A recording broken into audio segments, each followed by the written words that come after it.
Context of White Supremacy, Gus T Renegade, and Justice in for another program to share constructive information on racism, white supremacy, what it is, and how it works. Thank you, everyone, for tuning into the broadcast. As I've said repeatedly, we do not want people tuning in to waste time. If you're listening to this program, hopefully you're getting constructive information that you can use to solve problems and improve your quality of life. If that's not happening, please turn the dial immediately. Before we hop into today's program, definitely want to make sure I remind folks we are fundraising for the duration of the month of January. If you found the programs to be of constructive value, please invest. Helps us to continue doing the broadcasts. As I said, in the spirit of fundraising, we are broadcasting every day for the duration of the month of January. So we'll be here tomorrow every day until the end of the month. So again, if you find the work that we are doing to be constructive, please invest. And you can get books from the wish list. That would be super helpful. Amazon.com. It's under Gus T Renegade. Lots of books on racism, white supremacy. Quick tip I want to offer before we get to our guest. Don't be afraid to ask people if racism, white supremacy is something that they actually study. I have found myself in many conversations and people have been just, running off at the mouth, saying any and everything. And I have found that to be a useful tool, just to stop and ask people sometimes, like, well, wait a minute, do you study racism, like in depth, not just you heard an article or you read an article in the paper last month or you saw something on television or someone at work made a joke about President Obama or Tiger Woods. This is something you really study. You go to the library, you do research, you make observations. Is this something that you seriously study, racism? And if the person says no, and I have done this. I'm not telling I have done this. And I'll say, hey, if we were talking about astrophysics, I would have to be quiet. I don't study astrophysics. I don't know anything about astrophysics. You would not hear me doing a whole lot of chatting if the subject was astrophysics. You're talking a whole lot. We're talking about racism, and this is something that you don't study. This seems real incorrect to me. Don't be afraid to pull that one. I've used it, and it has worked brilliantly. And even people around, because, they get the logic. If this is something that you don't study, maybe you should be doing more listening as opposed to talking. My thought for the day. Our guest, he is a return visitor. He has been with us several times. Outstanding information every time that he has been with us. We're just super thankful that he is willing to come back and share some of his insight. Again, he is of Frederick Douglas, nationally certified school psychologist, fantastic speaker. We're going to make sure that we get some of his upcoming engagements so people across these states will know where they can go check him out. He's going to be in an area near you. Definitely a constructive use of your time and energy anytime you get an opportunity to go see our guest for today's broadcast. Joining us live from Philadelphia, Pennsylvania, Mr. Umar Abdullah Johnson. Mr. Abdullah Johnson, are you with us? Yes, I am, sir. It's a pleasure and an honor to be with you again on Context of White Supremacy radio show. Some of our past interviews, Brother Gus, are probably some of my most requested CDs now. So definitely the times when I've been with you in the past, people still are looking for those interviews. I get periodic requests for them all of the time. But again, I thank you for allowing me to be back, and I consider it a humble honor. The pleasure is ours, sir. Pleasure is ours. I will make sure that you get an MP3 of this program as soon as possible so you can get that material out to all of your supporters. I want to hop right to it, maximize our time. You've been here before. I think I know your stance on so-called homosexual activity. We've been discussing it a lot of late. Some non-white people seem confused about this issue. I told folks myself I used to be a lot more confused about this subject matter. I now have come to have a better understanding of how this is being used against black people in the same vein as eugenics. And it's just incorrect behavior through and through. One of the key points, some of our listeners have said that they do not see any evidence that there is any sort of relationship between homosexuality and pedophilia. They don't see a connection. They don't know if there are any studies that have been done that would evidence that. Can you offer your opinion? Do you think there is a relationship between homosexuality and pedophilia? From a psycho-historical perspective, when we look at Greco-Roman culture, who probably more than any other culture engaged in the practice of homosexuality, we find a definitive cultural relationship between homosexuality and pedophilia, because in most cases of ancient Greco-Roman homosexual practice, the men who were involved in homosexuality preferred boys as their tool of sexual contact. So without a doubt, there at least has been a traditional and a historical relationship between homosexuality and pedophilia. In fact, the argument can be made that the origin of homosexuality and pedophilia are one and the same, because the earliest acts of pedophilia on children were committed by white men on white boys. Wow.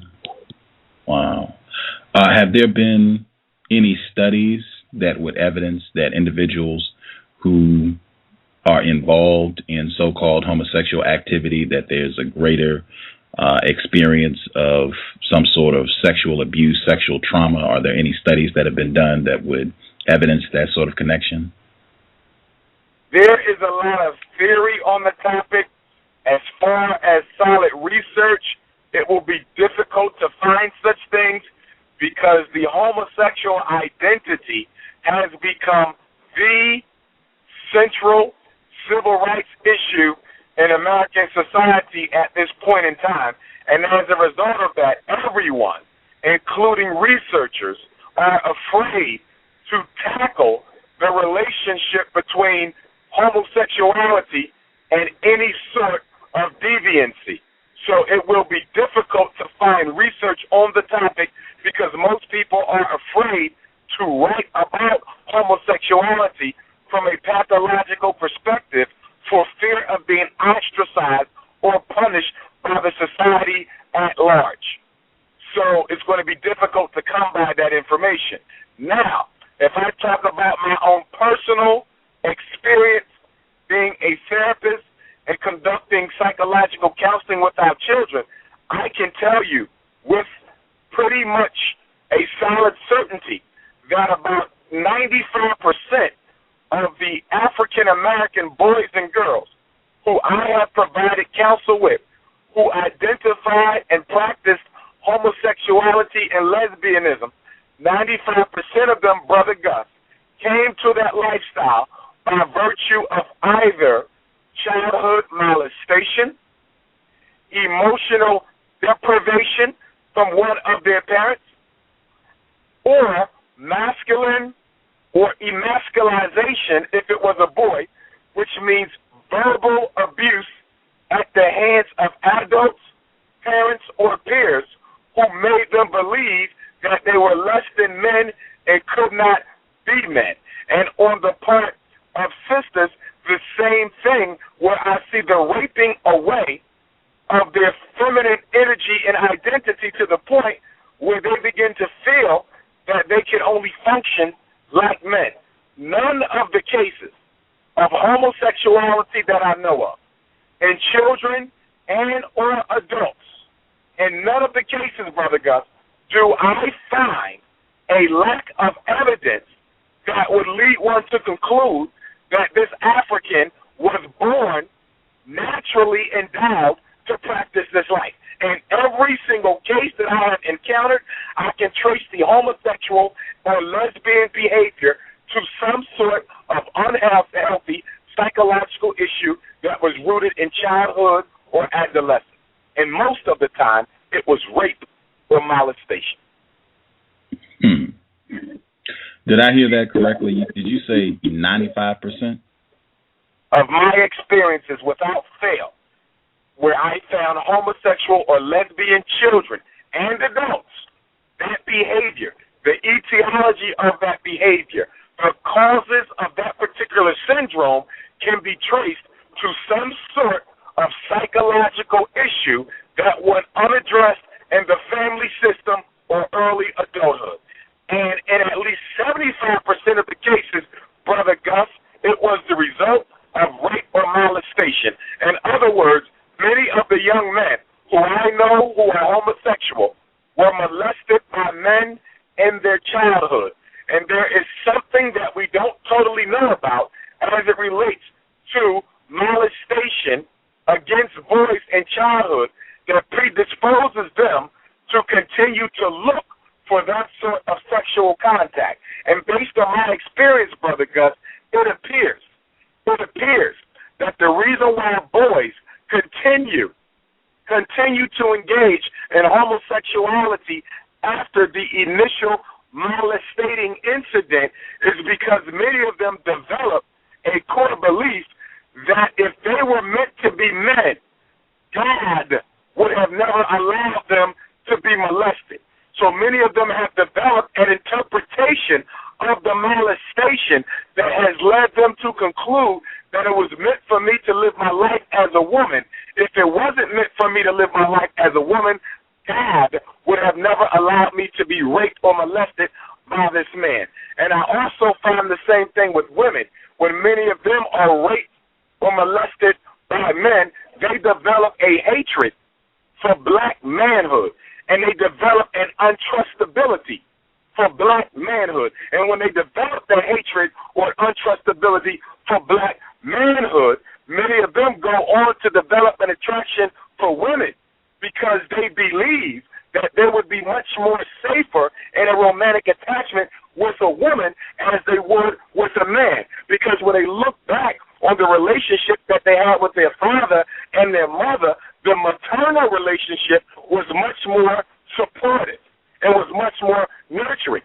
So a lot of sisters basically conclude that black men are dangerous, they are threatening, they cannot meet my needs, and on top of that, they have abused me, mistreated me, and as a result of that, I'm going to consciously decide to spend my life with a woman. And having said that, Brother Gus, I would also like to point out that in my experience, many of the sisters who come to lesbianism, who I personally know and have personally had therapeutic contact with, do not claim to have been made lesbian by nature. And this is one of the distinctions I would like to make based on my research and work. Many of the sisters who are lesbian that I have personally come in contact with will have honestly told me that lesbianism was a conscious choice that I made to be happy, as opposed to men who argue that homosexuality was not a conscious or unconscious choice that they made. Many men will claim the nature over nurture argument, whereas a lot of sisters are more readily willing to accept the nurture over nature argument. And the reason we have the difference in interpretation of homosexual and lesbian practice in our community between men and women is because, to a certain extent, lesbianism is a little bit more accepted in the African-American community than homosexuality is. And I think some of this may have roots in the women's slave movement that a lot of black women had gotten engaged in at the beginning of the 20th century. I think some of it is rooted in the sexual fetishes of black men who do not necessarily have a disdain, many of them, for black women who choose to romanticize with other black women because that might actually be a sexual fantasy of their own. But for some reason that I'm still studying, lesbianism is not as ostracized as homosexuality is. And as a result of that, sisters are more willing to admit that they chose this lifestyle as opposed to blaming it on an uncontrollable set of circumstances such as nature, which is what we find the brothers do. Wow. Very interesting. I also wanted to make sure I used the term, when I was going back through the archives, terms very important in getting an understanding of what exactly is happening. When you touched on earlier, we do not have an environment that seems conducive to people studying homosexuality and exploring if this is a pathology and how this pathology is being manipulated and pushed. We don't have an environment that's conducive to studying homosexuality in that manner. I think that would be evidence of social engineering. Do you think that's accurate? Oh, without a doubt. There's definitely evidence of social engineering. And in terms of homosexuality being a pathology, without a doubt, it is a pathology for black people. And this is where we also go wrong, because a lot of black people who have this love for white people, which means they also have a love for integration, tend to view homosexuality through the same lens as white people. We fail to realize that homosexuality has been an accepted form of romantic expression for white people since the beginning of their intellectual heritage. So black people should not be surprised that Obama and all of the other white people who are fighting for this homosexual acceptance in American society have been as successful as they are. I don't mean to imply that all white people have practiced homosexuality in their life. I don't mean to imply that all white people are accepting of homosexuality, because I know a lot of white people who cannot stand homosexuality or lesbianism and also see it as a culture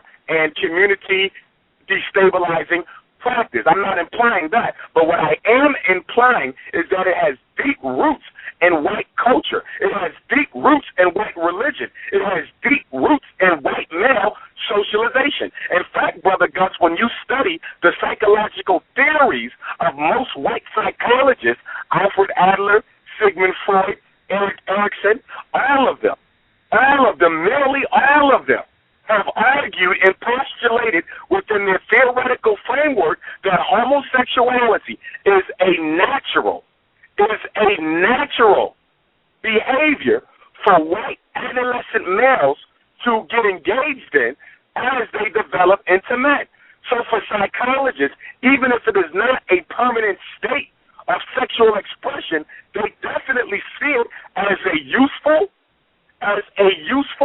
and healthy form of psychosexual development. So when you look at the support for homosexuality and Greco-Roman history and culture, and when you look at the support for homosexuality and psychological theory, and when you look for the support for homosexuality within the pathology of the Roman Catholic Church, you can see that the roots run very deep in European culture, which is why a lot of white people, even those who are not gay, are willing to tolerate, maybe not accept, but willing to tolerate homosexuality and lesbianism, because the roots are so deep that many of them have been influenced to believe that maybe this is a natural thing. Because as far as we have been in existence, we have always practiced homosexuality and lesbianism. But that same premise cannot be held for black people, because when you study our intellectual heritage, you do not find references to homosexuality going all the way back within our intellectual heritage. In fact, some of the oldest references to homosexuality and African culture would come from the Hebrewic culture, which borrowed heavily from the Egyptian and Ethiopian cultures. So when you look at the biblical code, such as the Mosaic Law, you will see references to punishments for homosexuality. So obviously, if it is listed as a crime, then quite possibly it may have begun to start being used. But when you look at the dates at which that law started to emerge, you will also see that black people have already began to come into contact with white people. So I would ask, show me homosexuality in any type of ancient African literature or legal code before the contact or the coming of the white man to Africa. You cannot find it. Black people are practicing homosexuality and lesbianism because we have come into contact with an alien culture, okay, that believes and postulates anti-African behavior. It is a contagious social disease that we have picked up by trying to be something that we are not. Stated another way, if we were not amongst the white people, and if we did not allow ourselves freedom to roam amongst the white people, and if we did not allow our children to roam freely amongst European institutions, and particularly their schools, then the incidence of homosexuality and lesbianism would not be as high as it is. It is a social disease. Context of white supremacy. I just want to make sure I get in white identification. White identification, meaning non-white people, when we equate ourselves, and this is consciously or subconsciously, equating ourselves, relating to, seeing some sort of connection with white people. White identification, and you pretty much already answered my question. I was going to ask, it's been my observation, non-white people who are engaging in this so-called homosexual behavior, these people are, in my opinion, exhibiting one of the most intense forms of white identification. But I think what you said just wrap that up nicely, unless you want to add anything to it. No, so I think we definitely see eye to eye on that, and also believe the listeners, many of them, can begin to see the premise upon which we are both standing. Because I have a lot of black parents who listen to this program, and in fact, we had a fifth grader on the program yesterday. He called in and he said that there's a lot of this homosexuality in the schools. Teachers and other students doing incorrect sexual things.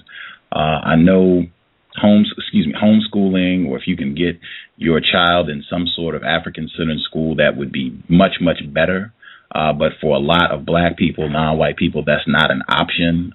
For those who have to send their children to public schools, what should we be doing to protect our children? What should we be telling them so that they can be prepared for this sexual deviance that will be awaiting them?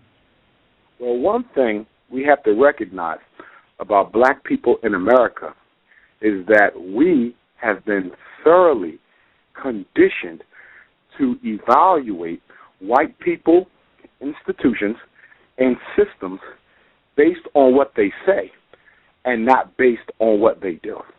And this is one of the biggest problems of black people. For example, the reason why we remain content with white public schools is because we continue to judge them based on what they're supposed to be doing and not based on what they are doing. For example, black parents are often quick to say, the schools are supposed to educate. This is what they stand for. We have No Child Left Behind. We have new Obama educational initiatives. And so thusly, I'm going to keep hope alive because I'm listening to what they are saying. Whenever you are at war, you never listen to what your enemy says, because only a fool would take advice from their enemy.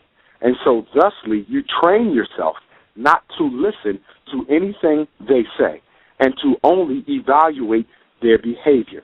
This is one of the great shortcomings of black people. For example, if you have a football team and I have a football team and we are going to be playing each other, and if I'm listening to your pregame interview, if you are strategic, you're going to deliberately put information out to the media that you know I'm going to be listening to that will change the way in which I prepare for war with your team that can ultimately hand you an advantage when we actually confront each other.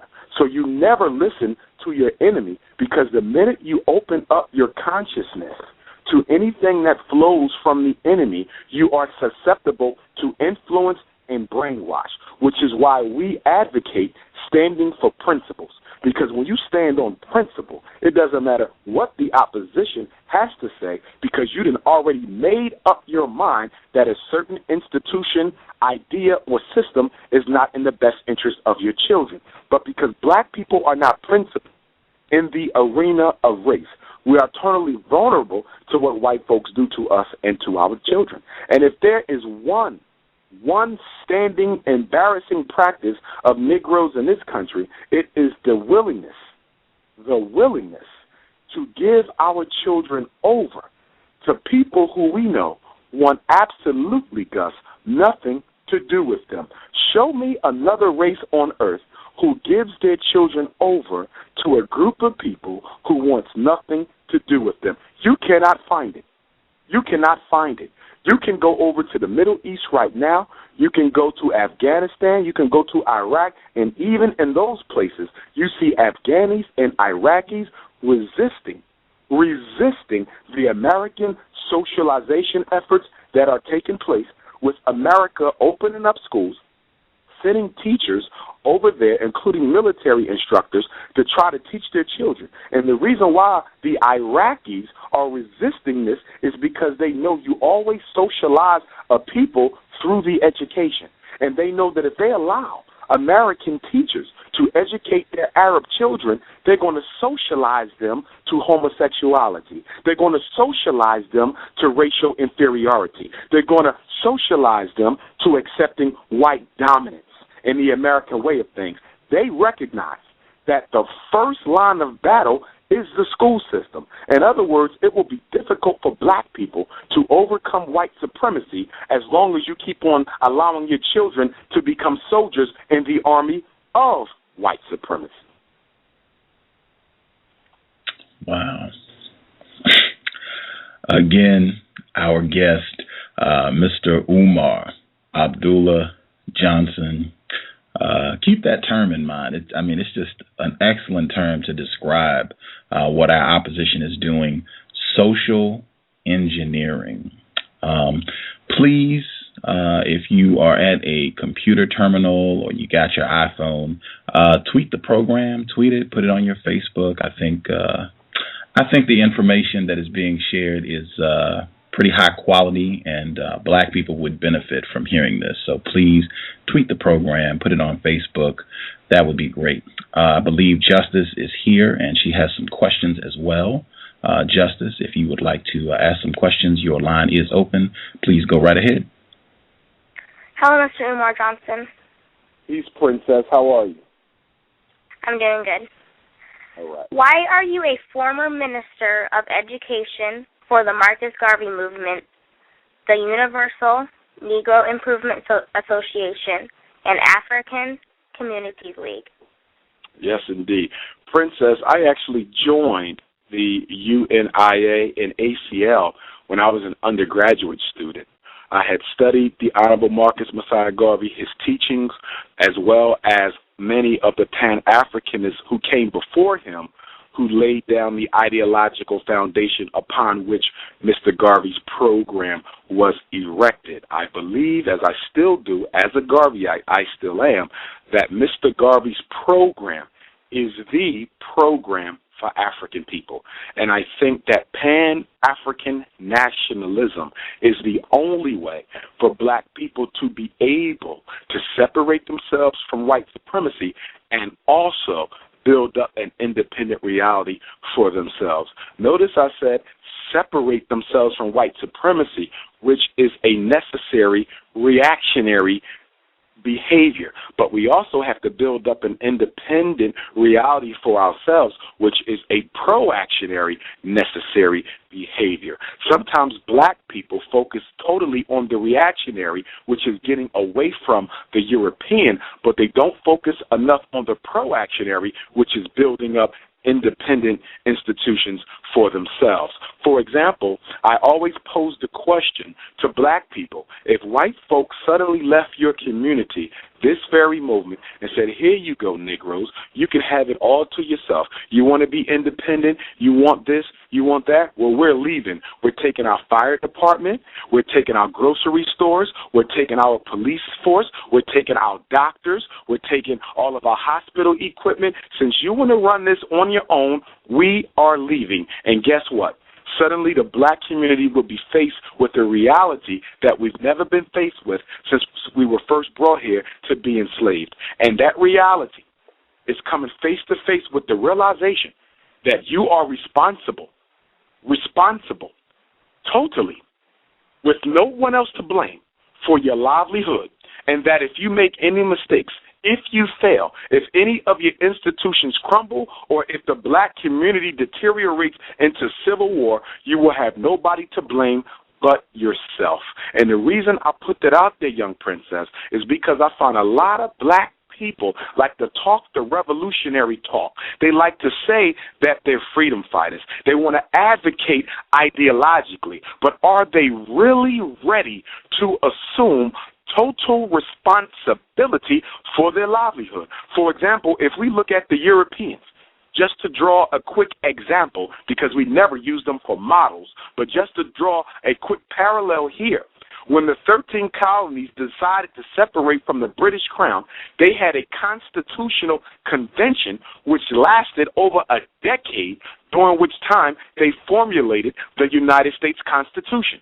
Men fought, men killed one another, and many of them thought that the best thing that the new nation could do was to subject itself, to recolonize itself under the leadership of the British Crown. Now, we're talking about European men, rich white men with property and power who almost buckled under the obligation of nationhood. So what Mr. Garvey said, and the Honorable Patrice Lumumba, may he rest in peace, and a lot of people are celebrating his life and legacy tomorrow all throughout America. They're going to be showing the film Patrice Lumumba, which is going to be followed by discussions in New York and D.C. and other places, which is an initiative that's being spearheaded by the Friends of the Congo movement. So brothers and sisters who are out there, I encourage you to find out where the Friends of Congo is holding the screening for the Lumumba movie tomorrow, and that you pour your libation for Dr. King as well as Patrice Lumumba, both of which were freedom fighters, both of which held Marcus Garvey in high regard. But, of course, Patrice Lumumba was definitely an ideological successor of Mr. Garvey. But getting back to my point, as Lumumba and Garvey both said, it is one thing to talk revolution. It is one thing to talk independence. It is one thing to wave flags. It is something totally different to build up an independent reality. And what's going to make us building up an independent reality so difficult, young sister? What's going to make it so difficult for black people? What's going to make it 50 times more challenging for Brother Gus and myself and all of the other freedom fighters and members of the conscious community to create an independent reality is that black people, by virtue of conditioning by white supremacy, racism, slavery, and African colonization throughout the world, by virtue of that psychological pathology that has been put in us by our captors, we do not respect internal racial authority. I need to say it again. Black people, by virtue of internalized racism and inferiority, have been thoroughly trained by Europeans to not respect internal racial authority, which means that we are stuck at a crossroads, because the one thing we need, which is an independent reality, is going to be very difficult to achieve, because the people who need it have been absolutely psychologically pre-programmed to self-destruct. Why do you work with black children who have educational disabilities and a need for special education services? Since I was in the 4th grade, probably even younger, since elementary school, all I ever wanted to do was work with children and be a psychologist. I knew since I was very young, I hadn't even been a Garveyite, yet, but I just knew I wanted to be a psychologist and work with children. I don't know if it's something that the ancestors put in me or the supreme ruler of the universe put in me or some early life experiences may have put in me, but I've always been inspired to do that. I really can't trace it directly to any outside set of circumstances. It's just always been in my heart, and so that's why I do it. But having become a school psychologist, I can see how the universe put me in this profession, because within the field of education and special education and school administration, I see that there is a lack.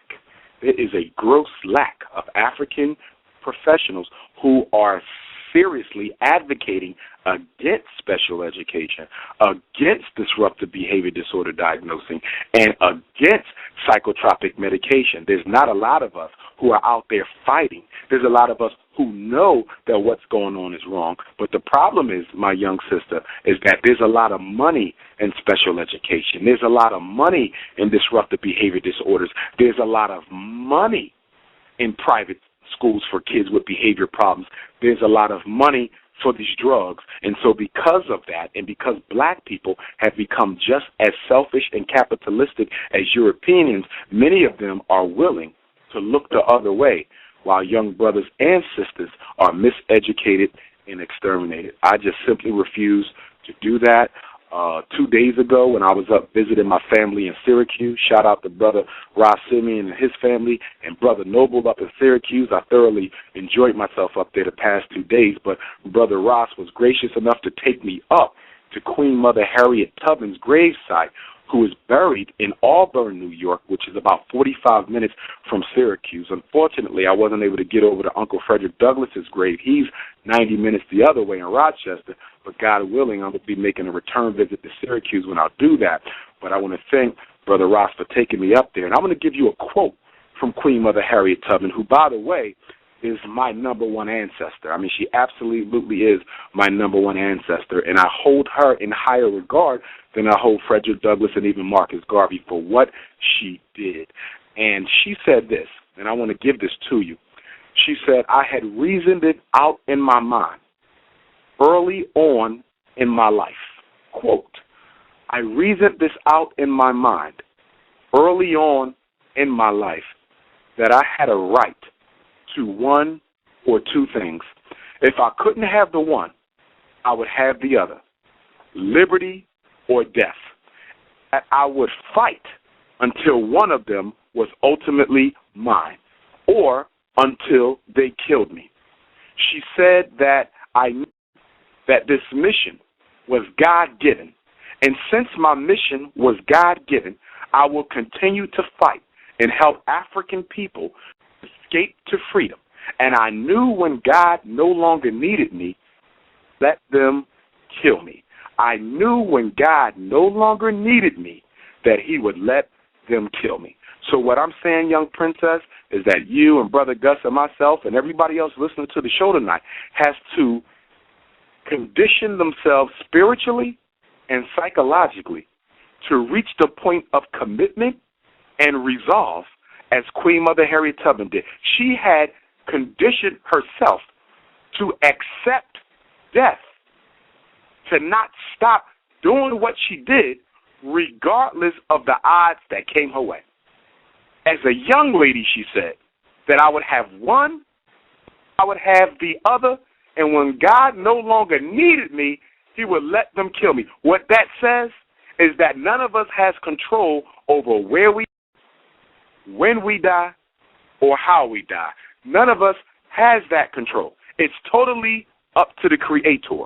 And because our gate is totally in the hands of the Creator, none of us should be or worried, because the Creator and only the Creator decides when you go. So that is a message to all those scared Negroes out there who are afraid to stand up and afraid to speak out and afraid to sacrifice and afraid to organize and afraid to join conscious organizations. You can die walking across the street getting hit by a car. You can die choking at a restaurant unexpectedly. And we don't wish that on nobody. But black people have to come to a point where they recognize that their death is controlled by the universe, not by their enemies. And if we do that, just like Queen Mother Harriet Tubman did that, I think we'll get a whole lot further, because the number one tool used against black people by white people is ignorance and intimidation.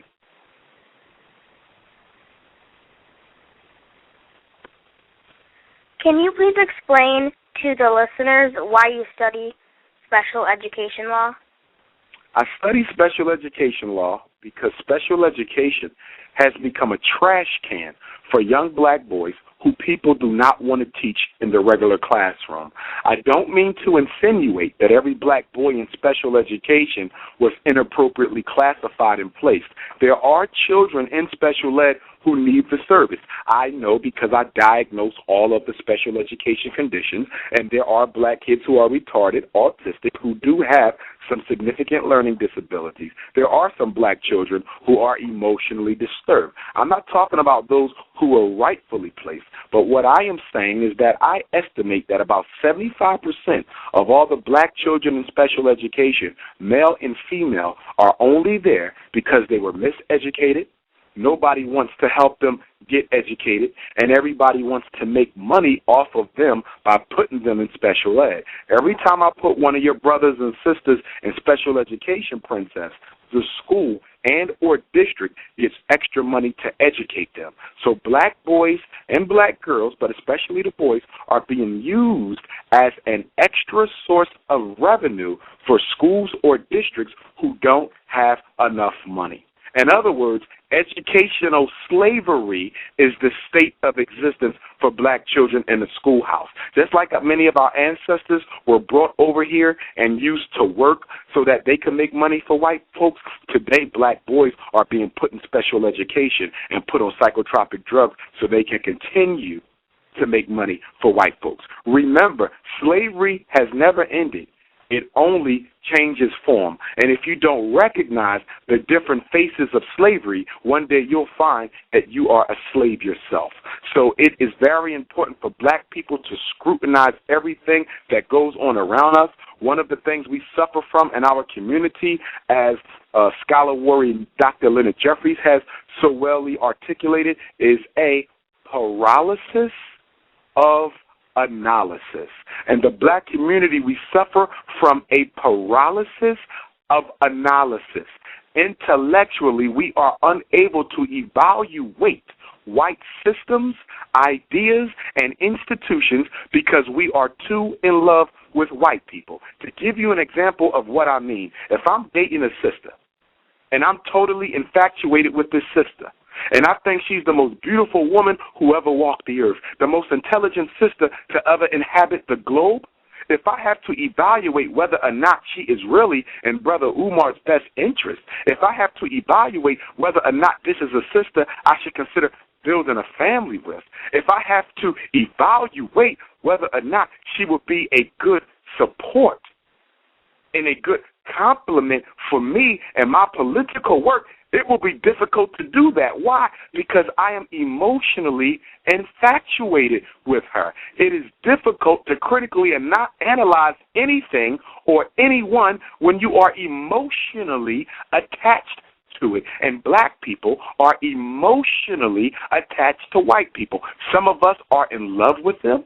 Some of us are in fear of them, and most of us love and fear them. And as a result of our hero worship of Europeans, it makes it almost impossible for us to analyze what they do because we have been trained through slavery and modern white supremacy that the white man doesn't make mistakes. And since black people have a belief that white people cannot make mistakes and that white is always right, we can never critically analyze anything because we assume that he is God on earth. And until we demystify him and stop treating him like the earth's superhero, we will never be able to come out from under white supremacy, because in order to change your external condition, you must first change your internal reality, i.e. your thought process.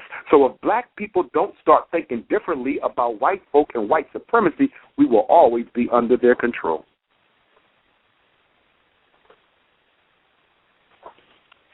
How is talking about racism, white supremacy, going to change the function of black people?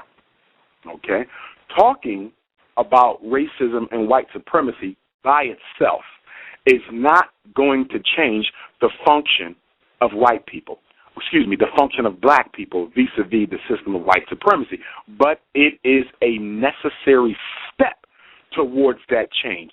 Remember, nothing can be changed until the mind has been changed.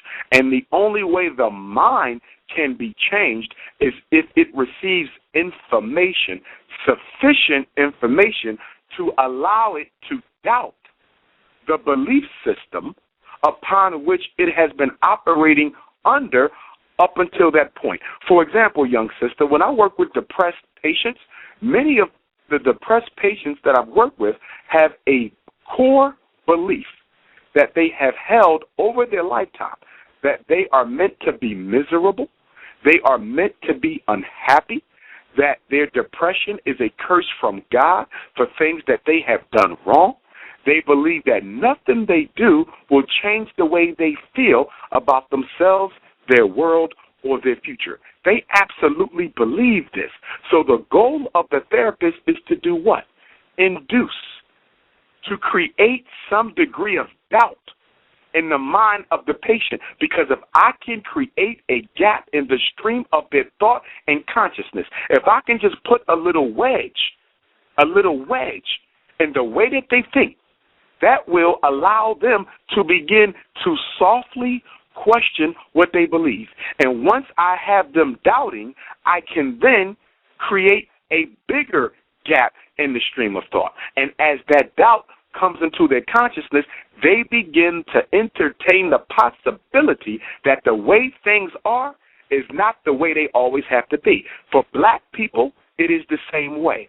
As it is for the individual, it is for an entire group of people. Since most black people are mentally ill, most of them suffer from racial inferiority disease, which is a form of pathology. And since all psychopathology is based on core beliefs and ways of interpreting our world, which is based on the information that we've received up to date, the first step to reclaiming the minds of our people around the world is to give them information that they have never had before, that may afford them the opportunity to look at their reality a different way and begin to interpret that reality in a radically different manner, which means that for black people who believe that everything that white people do is right, or that homosexuality is right, or there's nothing wrong with interracial relationships, or there's nothing wrong with public school, we give them statistics. We give them white theory. We give them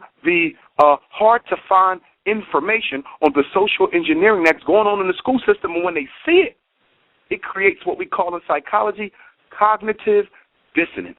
Cognitive dissonance takes place when what you believe and what you now know represent two different aspects of reality. When what you believe is in contradiction with what you now know to be the truth, you have to resolve that difference. And there's normally two ways of doing that. Black people will either run from the truth, as I'm sure Brother Gus has experienced when he approached African people with truth, and it is just too overwhelming for them to entertain the possibility that their worldview is wrong and that the information he's providing them with is accurate. They run away from it. That's why a lot of black people run away from consciousness. They run away from revolution. They run away from study. They run away from study groups. They run away from conscious organizations. They run away from anything that is African because it is inconsistent with their set of beliefs. But then other African people will stand there and listen, and that cognitive dissonance will begin to resonate with their spirit, and they begin to do what? Search out more information. And this is how we go from being unconscious to conscious, which is why I always influence brothers and sisters when you are bringing an unconscious person to consciousness. When you are bringing an unconscious person to consciousness, you never want to shock them into reality too quickly, because sometimes when you do that, the fear will overwhelm them and they'll run away from you. So you have to be very strategic for how you bring unconscious black people into consciousness. Let me give you a quick example. When I was in the UNIA, a lot of young people did not want to accept the philosophy of Garveyism or race first. Race first and Garveyism are one and the same. They didn't want to accept that. Many of them felt that it was a religious contradiction, that it was an ethical contradiction, that it was a political contradiction to say that I am race first. And so I knew as a psychologist and as a Garveyite, it would be difficult for me to bring Africans into the fold of the UNIA with such a strong banner message as race first. Because black people, first of all, hate their race. And so they definitely don't want to put it first. So when I said race first, that erected an invisible psychological wall between me and them. So what I did was I stopped hammering them with the race first ideology, and I would simply ask them to come to my study group, simply ask them to come to mass meetings on Sunday, simply ask them to participate in the activities and the events. And just by slowly exposing them to the information, I brought more unconscious people to consciousness than I probably ever would have done. I came at them too aggressively. Having said that, I also want to say that sometimes it is best to shock people. But whereas shock treatment is better for some groups, okay, a slow exposure to the truth works better. How do I decide which one I use? It depends on the group in front of me. For example, when I go around speaking as an orator, I assess the group that I'm about to speak to. And if I think that they're a little bit more liberal or a little bit more willing to accept the truth, I will go hard, because I know that in going hard, that will motivate them to study more about the information I shared with them.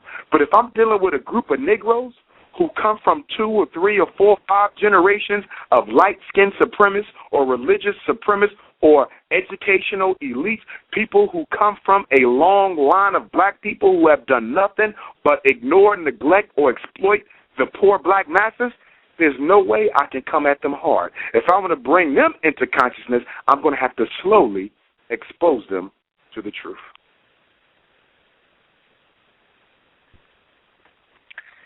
I've read on blackspeakers.com that you are a blood relative of Frederick Douglass. If I may ask, are you? Oh, yes, ma'am, I am.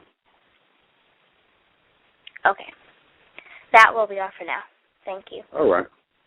And just to give you the genealogy of that young princess, Frederick Douglass and I descend the same set of 4 parents, a black woman named Betsy Bailey and a black man named Isaac Bailey, who was free. These 2 Africans on the Eastern Shore, anyone who knows anything about slavery on the Eastern Shore, they know that a lot of free blacks were married to a lot of enslaved blacks. That was very common because the Eastern Shore had a relatively large free black community. So the free man, Isaac Bailey, married the slave woman, Isaac Bailey, and as you know, Betsy Bailey. And as you know, in slavery, the status of the mother determined the status of the children. So although Isaac was free, all of the children that they had, which approximately 13, all earned slave status. 2 of the children, in particular, one was named Harriet Bailey, and her younger sister, Betsy Bailey, who was named after her mother, Betsy, so she was called Young Betsy. These 2 ladies were sisters, and in 1818, Harriet was raped by a white man. Harriet was raped by the white man who owned our family. His name was Aaron Anthony, and so he raped Harriet, who gave birth to Frederick Augustus Washington Bailey in 1818. And a year later, he raped her younger sister, Young Betsy, who gave birth to Frederick's younger brother and first cousin, Stephen Henry Bailey, in 1819. I am a direct descendant of Stephen Henry Bailey, Frederick's younger brother and cousin. Brother, because the slave master was their dad, and cousin, because their mothers were sisters. So Stephen Henry Bailey married a black woman named Caroline Bailey, and they had approximately 13 children, some of which did not live to adulthood. Their firstborn child was a man named George Washington Bailey, who would fight 9 battles in the Civil War with his father, Stephen, in the Maryland U.S. Volunteer Colored Troops. After the Civil War, George Washington Bailey became the first black public school teacher on the Eastern Shore, Talbot County, Maryland. He would then marry a woman named Annie Wayman, and they would give birth to several children. And one of their children would be named Caroline, after George Washington's mother. Caroline Bailey would give birth to a daughter named Vivian. Vivian would end up living in Philadelphia, and she would marry an illegal Cuban immigrant named Cicero Noel Miles, who is my great-grandfather. And they would get married and have several children, and one of them was named Alex Johnson, who is my father, who would change his name to Jamal Abdullah Johnson. And, of course, he married my mother. And on August the 21st, in 1974, the anniversary of the Nat Turner insurrection, the anniversary of the landing of enslaved Africans in America, and the anniversary of the Haitian Revolution, I was born in Philadelphia, Pennsylvania. I am an 8th generation Bailey. I believe I'm 8th generation, and I'm only pointing that out to show you that slavery, young lady, was not a very long time ago. I'm only the 8th generation, which means that we are only 8 generations out of slavery, or 6 generations out of slavery. So it's important that everyone studies their history so they can pass it on down to their children. Being related to Frederick Douglass is definitely a source of inspiration, motivation, and accountability, because I believe that nothing is done by accident, and it is no accident that I have been given some of the blessings that I have, especially in terms as it relates to oratory and education. I think it was deliberate. I think it was done by God. I think it was the ancestors in the universe who put me in the position that I am to try to fight for Pan-African redemption and the fulfillment of the dream of our ancestors and the work of the Honorable Marcus Messiah Garvey, Frederick Douglass, and all of the other African freedom fighters who died even before I was born. Wow.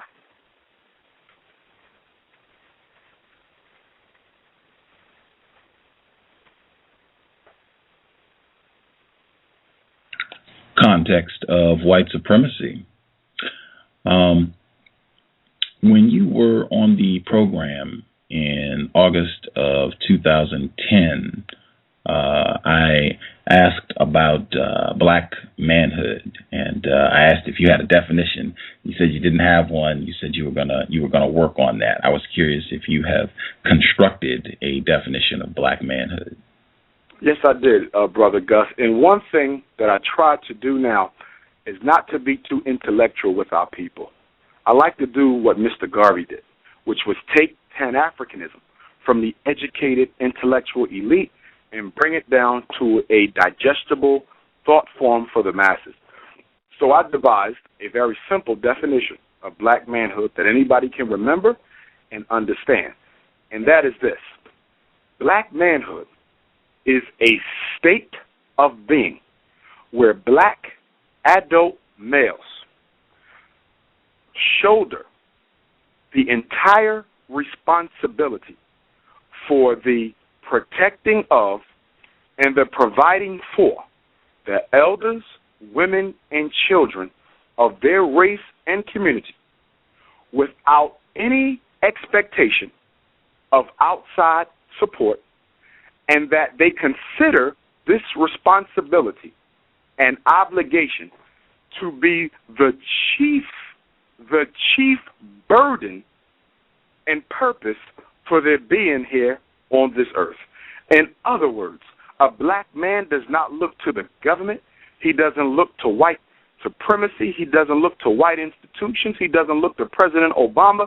He does not look to anyone else except himself for solving the problems that we have in the black community.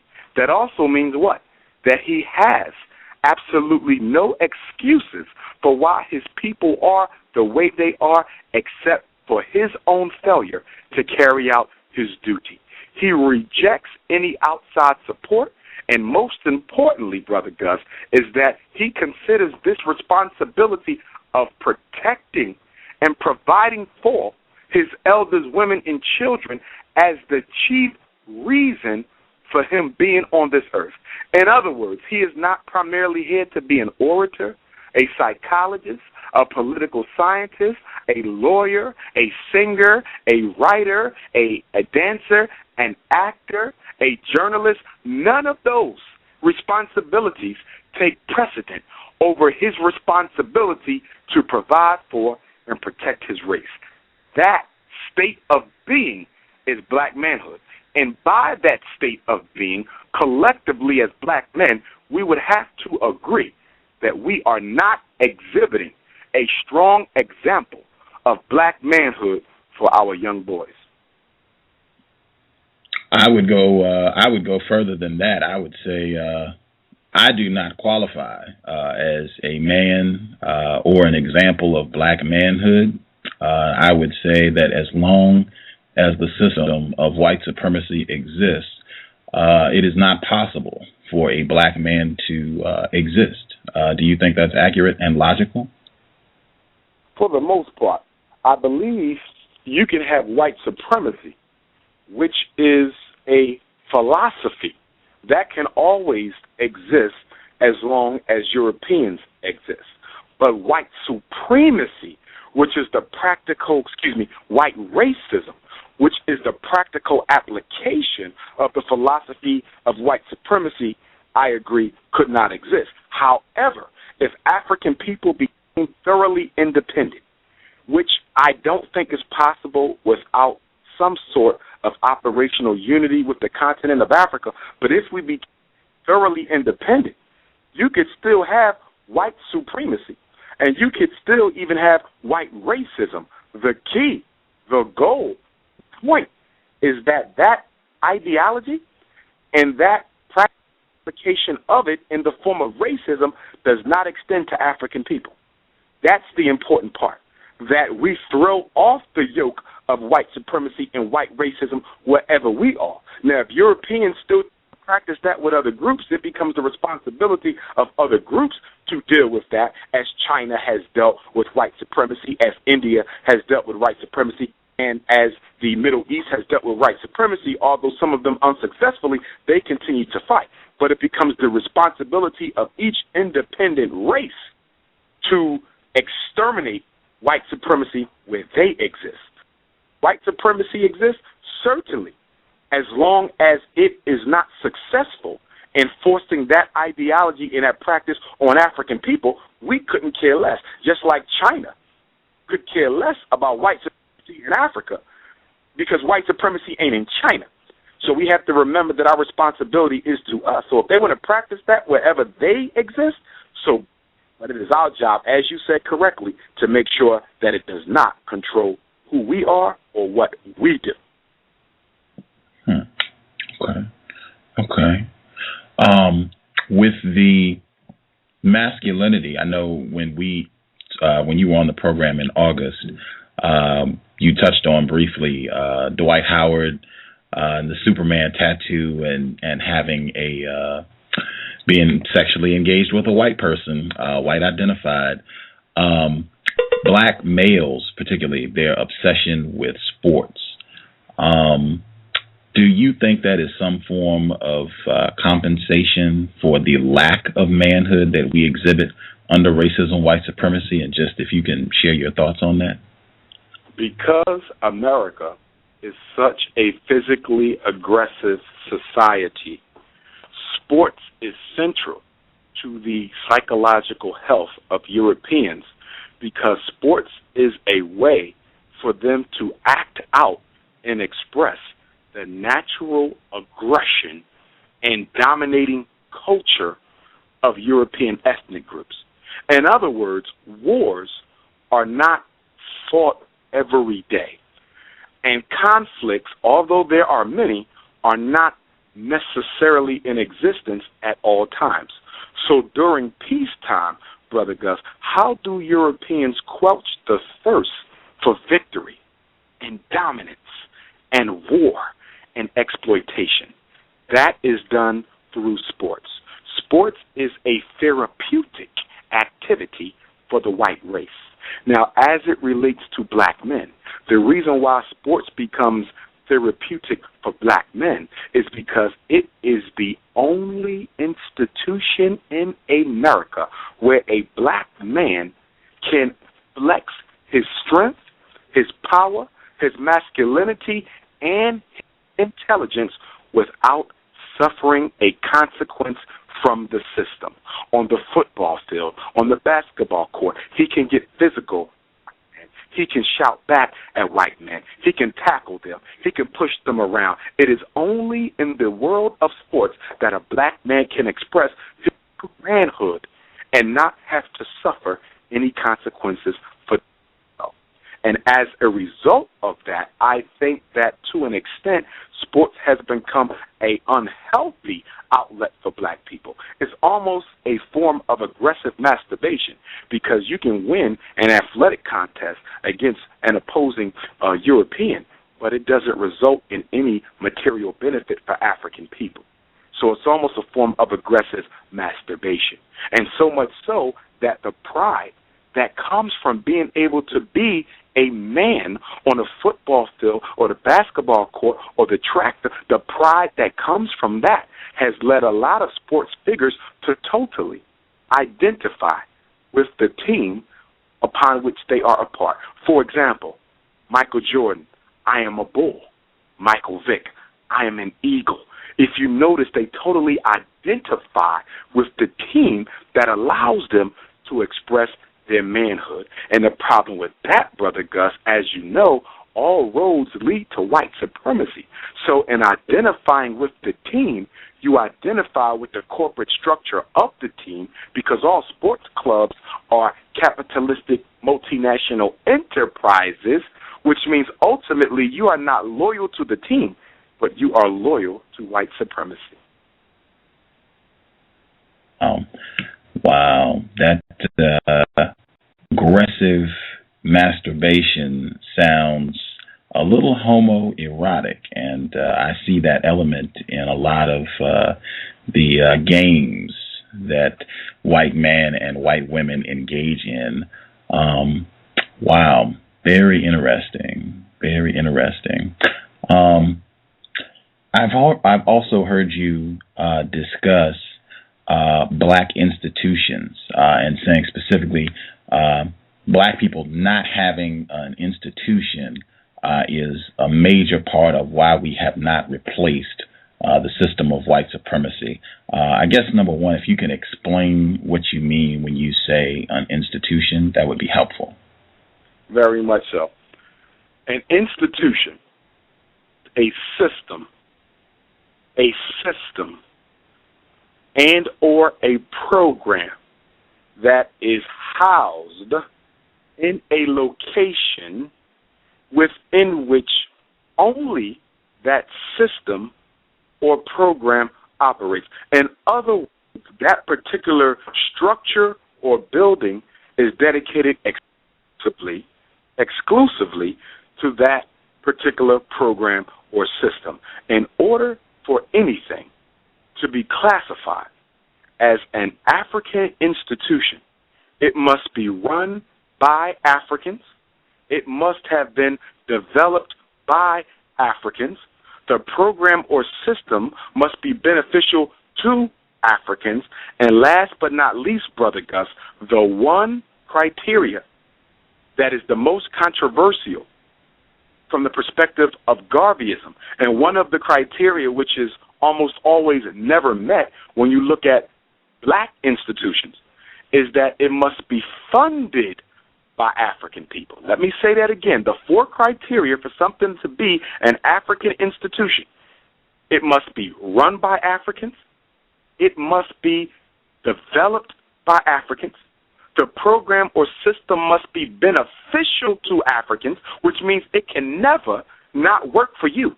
If it works for someone else, it is automatically not African. I don't care how many dashikis, locks, or what kind of African name is on it. And most importantly, Brother Gus, it must be financed by Africans.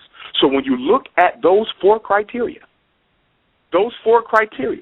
funded exclusively by Africans, run exclusively by Africans, developed exclusively by Africans, and beneficial exclusively to Africans, I don't know of an institution in America, political, religious, secular, community, that meets the definition of an institution. Just like, as you said earlier, I think most of us as black men do not yet embody that state of being of black manhood, but we are working towards getting there. But as far as black institutions, I would like somebody to show me one. I know there's a few, and most of them are grassroots. I know of no national, international, or statewide African institution on the planet.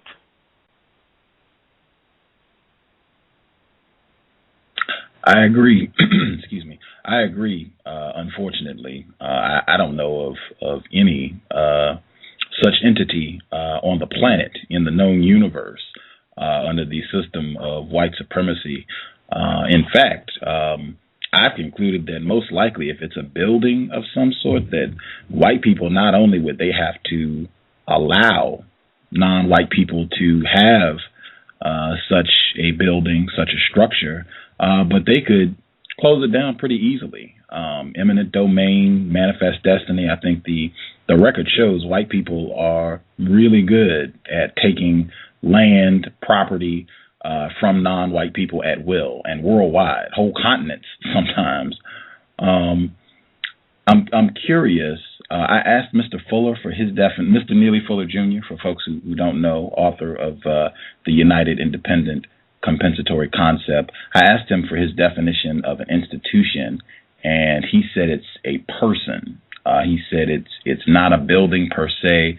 Any building, it's not going to do anything. You need people in the building to do things. And he said that white people specifically represent the institution of white supremacy. Do you think we need to get black people who are able to be an institution, meaning they can function, they can get things done, they can solve problems? They're not asking white people to do anything. They are just going, what are our problems? And they get cracking. Things get done. Does that make sense, what I'm saying? In understanding Brother Fuller's work, I believe I definitely understand and agree where he's coming from. I would just add that an institution is made up of people, and without people, you don't have an institution. But I don't believe that people themselves are the institution, although the institution is made up of people. That sounds kind of paradoxical, but I want to explain it. When people are the institution, you are then at risk for the institution becoming a cult of personality.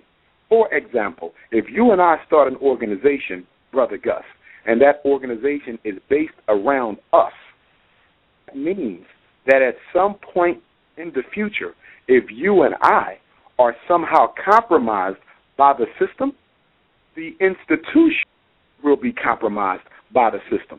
So an institution should never be limited to the people. The institution should be able to continue to exist after your assassination, after your death, or after your betrayal. And argue one of the biggest problems that black people have is that they do not institutionalize many of their efforts, their programs, their systems. And by institutionalizing anything, Brother Gus, you take it from being centered on Umar's personality, and you take it from being centered on your opinions or your emotions or your thoughts, and you put it in principle so that anybody can run that institution when you are no longer there. And the defining criteria of whether or not something has been institutionalized is whether it can continue to exist after that leader has been killed or compromised.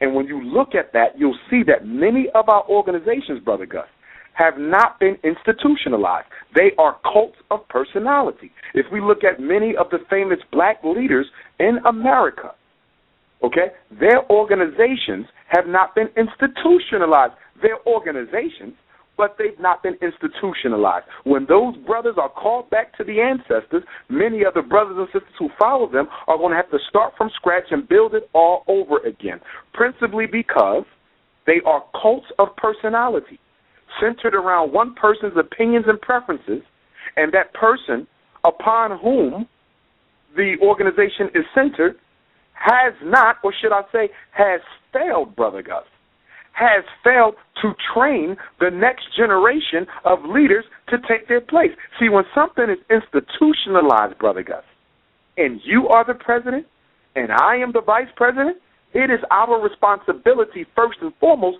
to make sure it can function after we go on, which means ego must be exterminated. Ego must be exterminated because there's no way, Brother Gus, for you to embrace the reality that one day you won't be on this earth.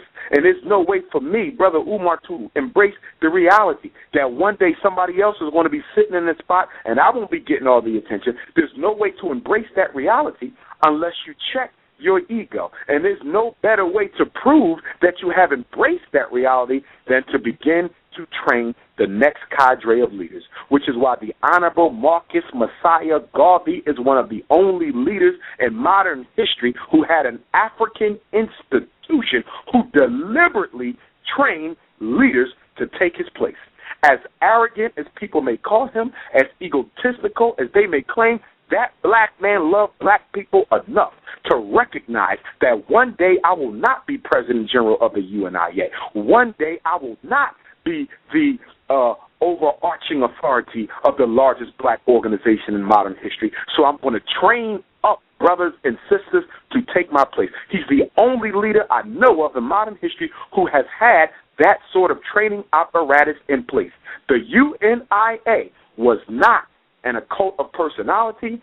It was an organization. In fact, one of the reasons that the word Negro was used is because Mr. Garvey was outvoted in convention, and brothers and sisters chose to use Negro not because that's who they claimed to be, but they knew that most black people at that time in America identified as Negro, and if they used African or anything else, they may not have been able to bring them together. Everything that was done in Garvey's movement was done by a vote.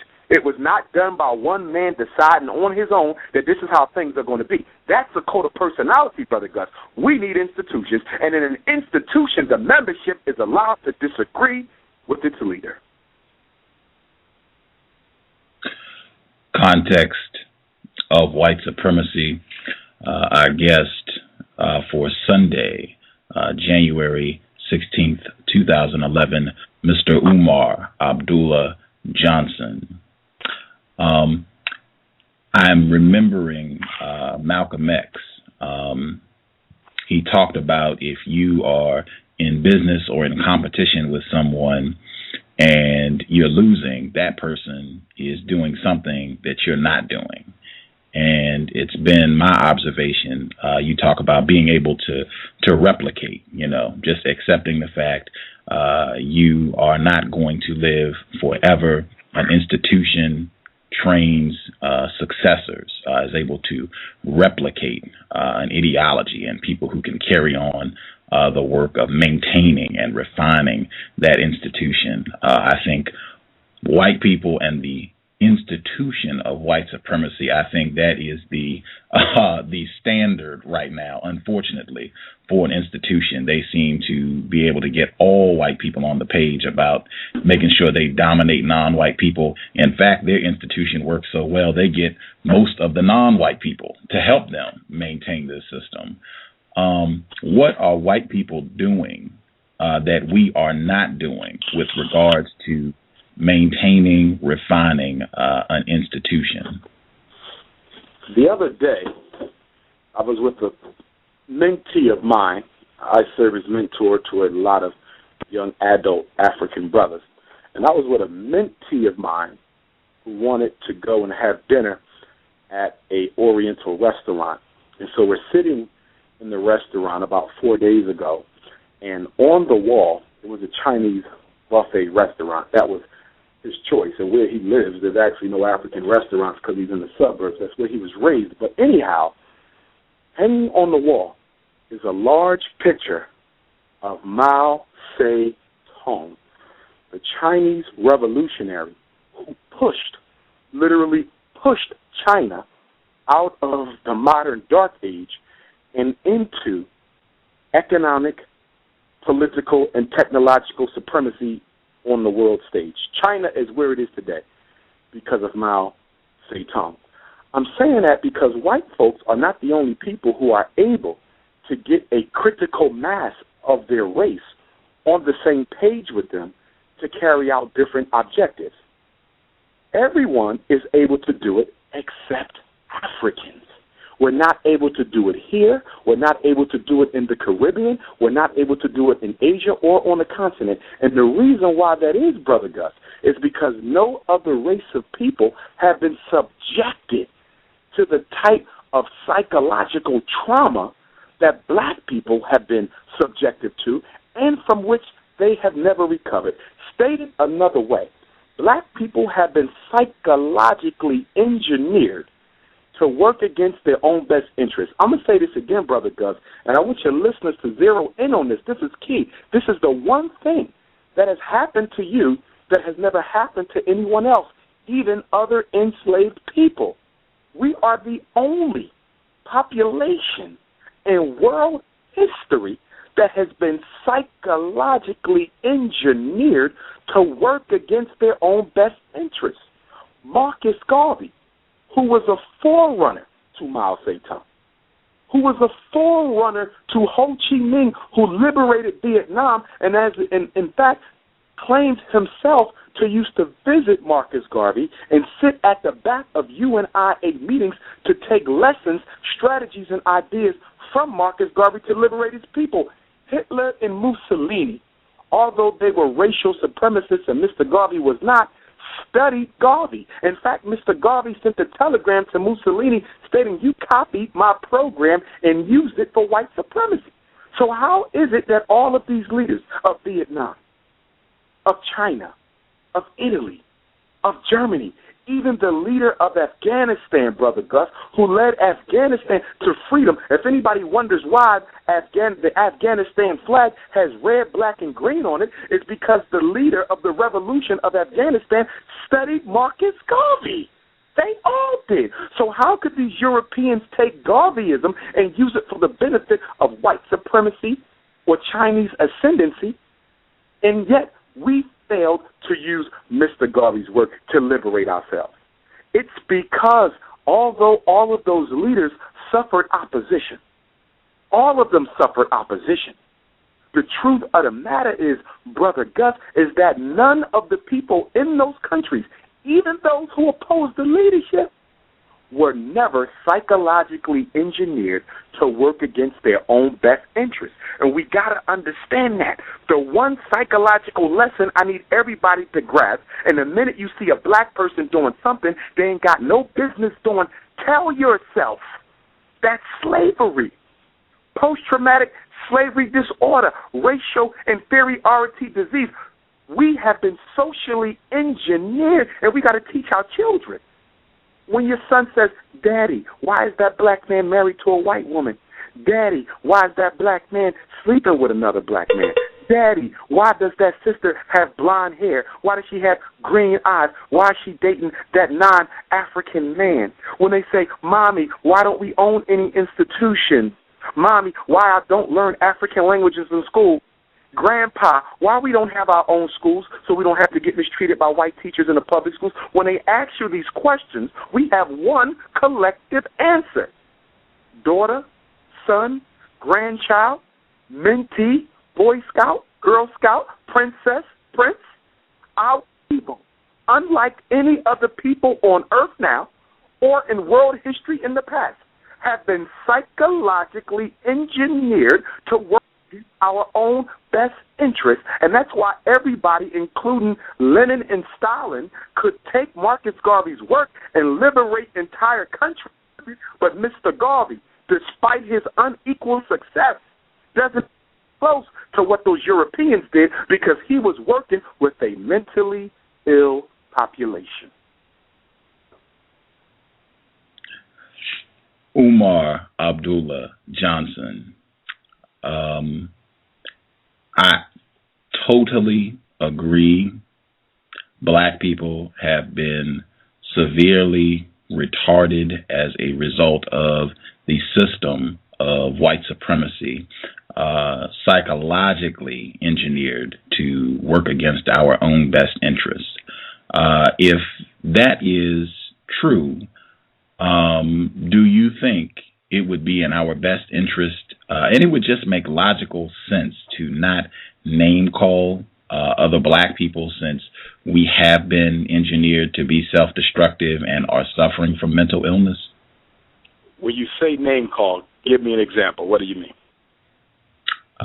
Calling a black person a coon, calling them anything other than their title, the title that they wish to be referenced by. So calling them a coon or a Negro or an Uncle Tom, anything, stupid, idiot, any sort of name. I follow you.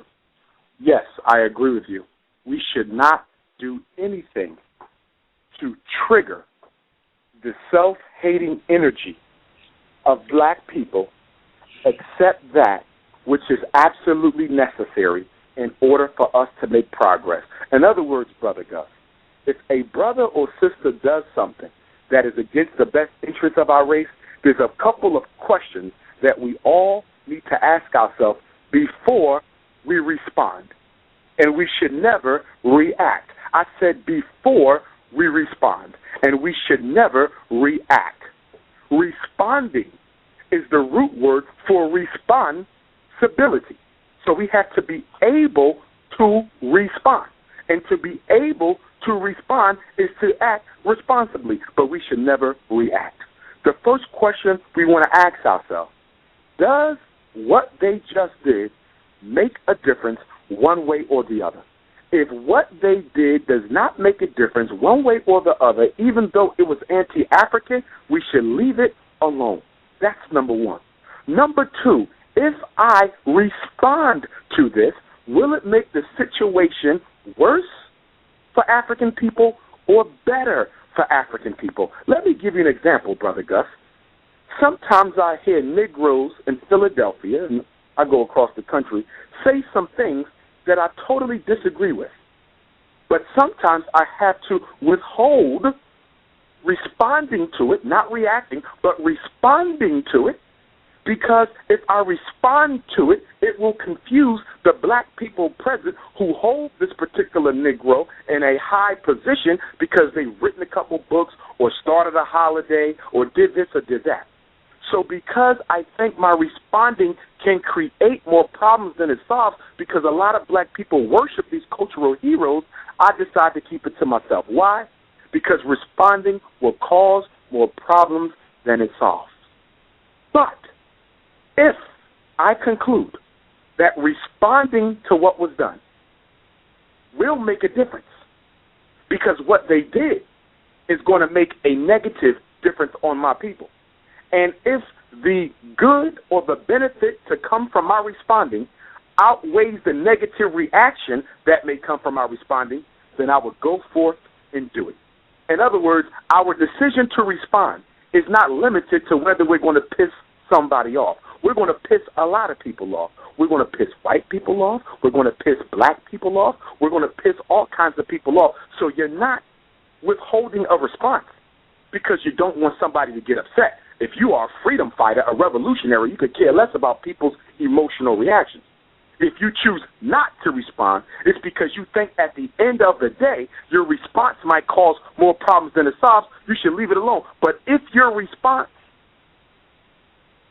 brings more progress than the temporary troubles that it might create, then you should, in fact, respond. I draw this lesson from the Honorable Marcus Messiah Garvey, who stated not long before he died that if he could do it all over again, he would have probably not responded as often as he did to some of the shenanigans of W.E.B. Du Bois, A. Philip Randolph, Chandler, and the other black Marxists of that day who were trying to destroy his work, because maybe if he did not allow himself to be drawn into a verbal war with these Negroes who were working on behalf of supremacy, maybe he would not have been deported from America as quickly as he did. Not that he wouldn't have been deported, but maybe he would have been able to finish his work and fully institutionalize the UNIA to such an extent that it will be able to continue to thrive even after he was gone. So in retrospect, Mr. Garvey said, based on the self-hatred that black people have, and I'm paraphrasing his work, but based on the hatred that we got, you cannot go to a verbal war with a black person, because if you trigger that self-hating energy, they won't stop until they destroy you, Brother Gus. They won't stop until they destroy you. So you and I and other brothers and sisters in his work, we have to say, hold on, is this my ego speaking, or is this my higher consciousness speaking? Because if it's your ego speaking, that's all emotion. Because after all, Brother Gus, ego stands for emotions going overboard. Emotions going overboard. So we are never supposed to respond with ego. In fact, if you're responding with ego, you're not even responding. You are reacting, which is always anti-African. We're supposed to respond. Respond ability. Response ability. So we have to always make sure that our decisions to respond to any anti-African behavior coming from a Negro is absolutely going to forward us in our work as opposed to set us back, because we don't want to be drawn into any Negro civil war, ideological or otherwise, that prevents us from fighting our true enemy. Because black people are not our enemies, Brother Gus. They're not our, even the integrationist, talented, tenth, elitist, black bourgeoisie, they're not your enemies. And why am I saying that? Because you can never have an enemy who is outside of his mind. You might have a sick person who is working against you, but he's not your enemy. He's simply operating from a lower level of consciousness, which means he does not know what he's doing. So if you went into a mental hospital, Brother Gus, if you went into a psychiatric asylum and somebody started throwing food at you, spitting on you, hitting you, would you get upset? Would you consider them your enemies? Of course you're not. You would say that those people are mentally ill. They are working outside of reality. They are operating outside of their higher consciousness. Does that mean they can't hurt you? Does that mean they can't kill you? No, it does not. But you recognize that they are not conscious enough about what they are doing for them to truly be your enemy. They have been engineered to work against their own best interests. They are being remote controlled by white people to work against their own best interests. They have no control. They are a zombie inside of an African body. Wow. I'm having to concentrate so that I don't get caught up enjoying the program and make sure I'm doing my job as the host, thoroughly enjoying the information. This came up because I've really been aggressively recommending that non-white people really become serious about no name calling at all. Just because I have seen exactly what you're talking about, the mental illness amongst black people because of our confusion about racism, white supremacy, and what white people are doing to us. We have been psychologically engineered to be self-destructive and hostile with one another.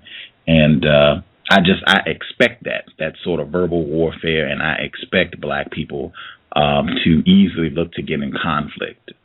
Just the example that you shared about Marcus Garvey and his, looking back and having that hindsight, wow, if I had kind of not getting so much of that, maybe I could have been more effective in battling against white supremacy.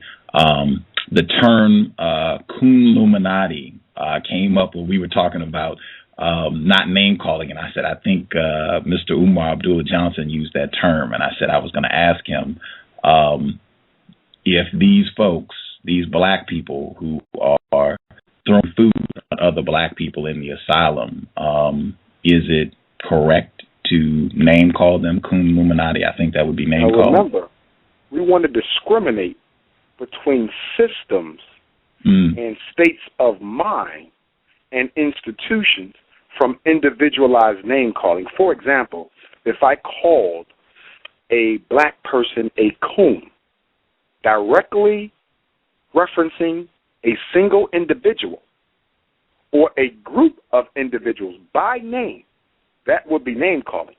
But when I speak of the coon Illuminati, I'm speaking of an informalized group of black people who are educated, who are in leadership positions, who belong to certain types of society, who work against the interests of black people. In other words, something to be distinguished as being name-calling versus identification of a given set of people who are engaged in an anti-African behavior, I would have to call names.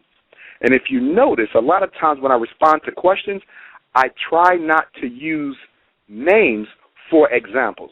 So when I speak of the Coon Illuminati, everybody knows it exists. And the Coon Illuminati is different based on where you live.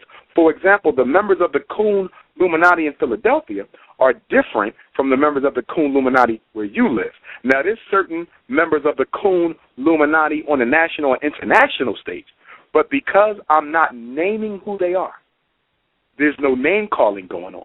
Because remember, if you speak in general terms about anti-African behavior, anti-African efforts, then you're not name-calling. But if I apply Coon Illuminati and give you examples of who they are, now I began the name-calling. And that's why whenever I speak, I try to keep it general, not only for that reason, Brother Gus, but I also try to keep it general because I don't want people to think that we are in the condition we are in because certain people made mistakes. Now I'm shouldering the responsibility for the failure of black people on the leadership. I don't agree with that. I believe the leadership as well as the followership, i.e. the masses, are both responsible for our predicament. So I'm not going to blame Minister Farrakhan or Al Sharpton or Tavis Smiley or Cornel West or Henry Louis Gates. I'm not going to blame them for the condition black people are in. Ain't no 5 people responsible for this nonsense. This thing has historical ties. Now, do they each have to be held accountable for the role they play in hurting or helping African people?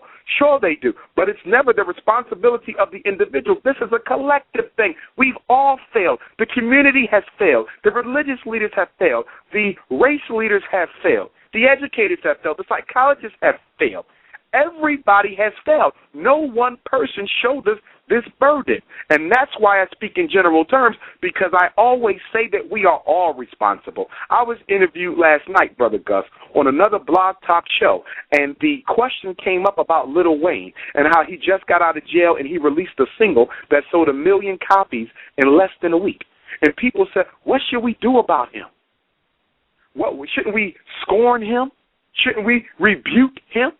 I mean, who does he think he is to be putting out this type of music for our children? And I said, time out. Lil Wayne is a product of a disorganized black community. He is the product of a self-hating African race. Don't blame Lil Wayne for the music that he's making exclusively. Of course, as a man, he shoulders some burden. But it takes a village to raise a child, Brother Gus. If you really want to find out who's responsible for Lil Wayne, you got to go to his neighborhood. I've been there. You got to go to New Orleans and find out who were the religious leaders and what did they do for young black males in that city. You got to find out who the politicians were when Lil Wayne was growing up and ask them what did they do for young black males in that community. Find out who the superintendent was. Find out who was running the community organization. Find out who was running the community where Lil Wayne came from, because he's not by himself. He's part of a population of black males, hundreds of thousands of them all across America, who have been neglected and failed by the black men in that section of the society where they grew up. Lil Wayne is nothing more than the product of a black community that refuses to take responsibility for the proper education and socialization of its youth. Which is why I tell people I never blame children for how they act. I can't blame a child for how they think. A child is a product of a family. That family is a product of the community. So before I single out Jay-Z, Lil Wayne, 50 Cent, and even though Jay-Z is damn near 50, he's still not responsible exclusively for who he is. Brother Gus, you're not totally responsible. I'm not totally responsible. There's not an African on earth who's totally responsible for how they are, which is why although I do not support, engage in, will never support nor engage in homosexual activity or support for that population, I do not believe in trying to bash, kill, physically do harm to homosexual and lesbian brothers or sisters, because just like a depressed person, just like a murderer, just like a rapist, they are mentally ill and they need our help. So yes, I can totally fight against and be at odds with the behavior and the state of mind, and yet still honor the divine that resides within that body. You want to know why? Because those homosexual and lesbian brothers and sisters, those homicidal and suicidal brothers and sisters, those self-hating, white-loving brothers and sisters, Brother Gus, are the victims of mothers and fathers who were present or not present, aunts and uncles, present or not present, big brothers and sisters, present or not present, racial leaders, religious leaders, community leaders, politicians, present or not present, who allowed for them to be negatively socialized against their own best interest. We are a race. In the African cultural tradition, there really is no such thing as an I, because an I does not exist. The I is only in relation to the we. So whenever I look at the failure of the black community, I have to ask myself, could I have done something different? And that's why people ask me all the time, they say, Brother Umar, you're always on the radio. You're always flying around the country speaking. Why is it you do 75% of your lectures for free? Why aren't you demanding money? I said, excuse me, my number one ancestor is Queen Mother Harriet Tubman, who never asked a dime of the enslaved Africans she tried to help to free. Marcus Garvey, Uncle Frederick Douglas, these people did what they did out of the love of their heart, not out of greed.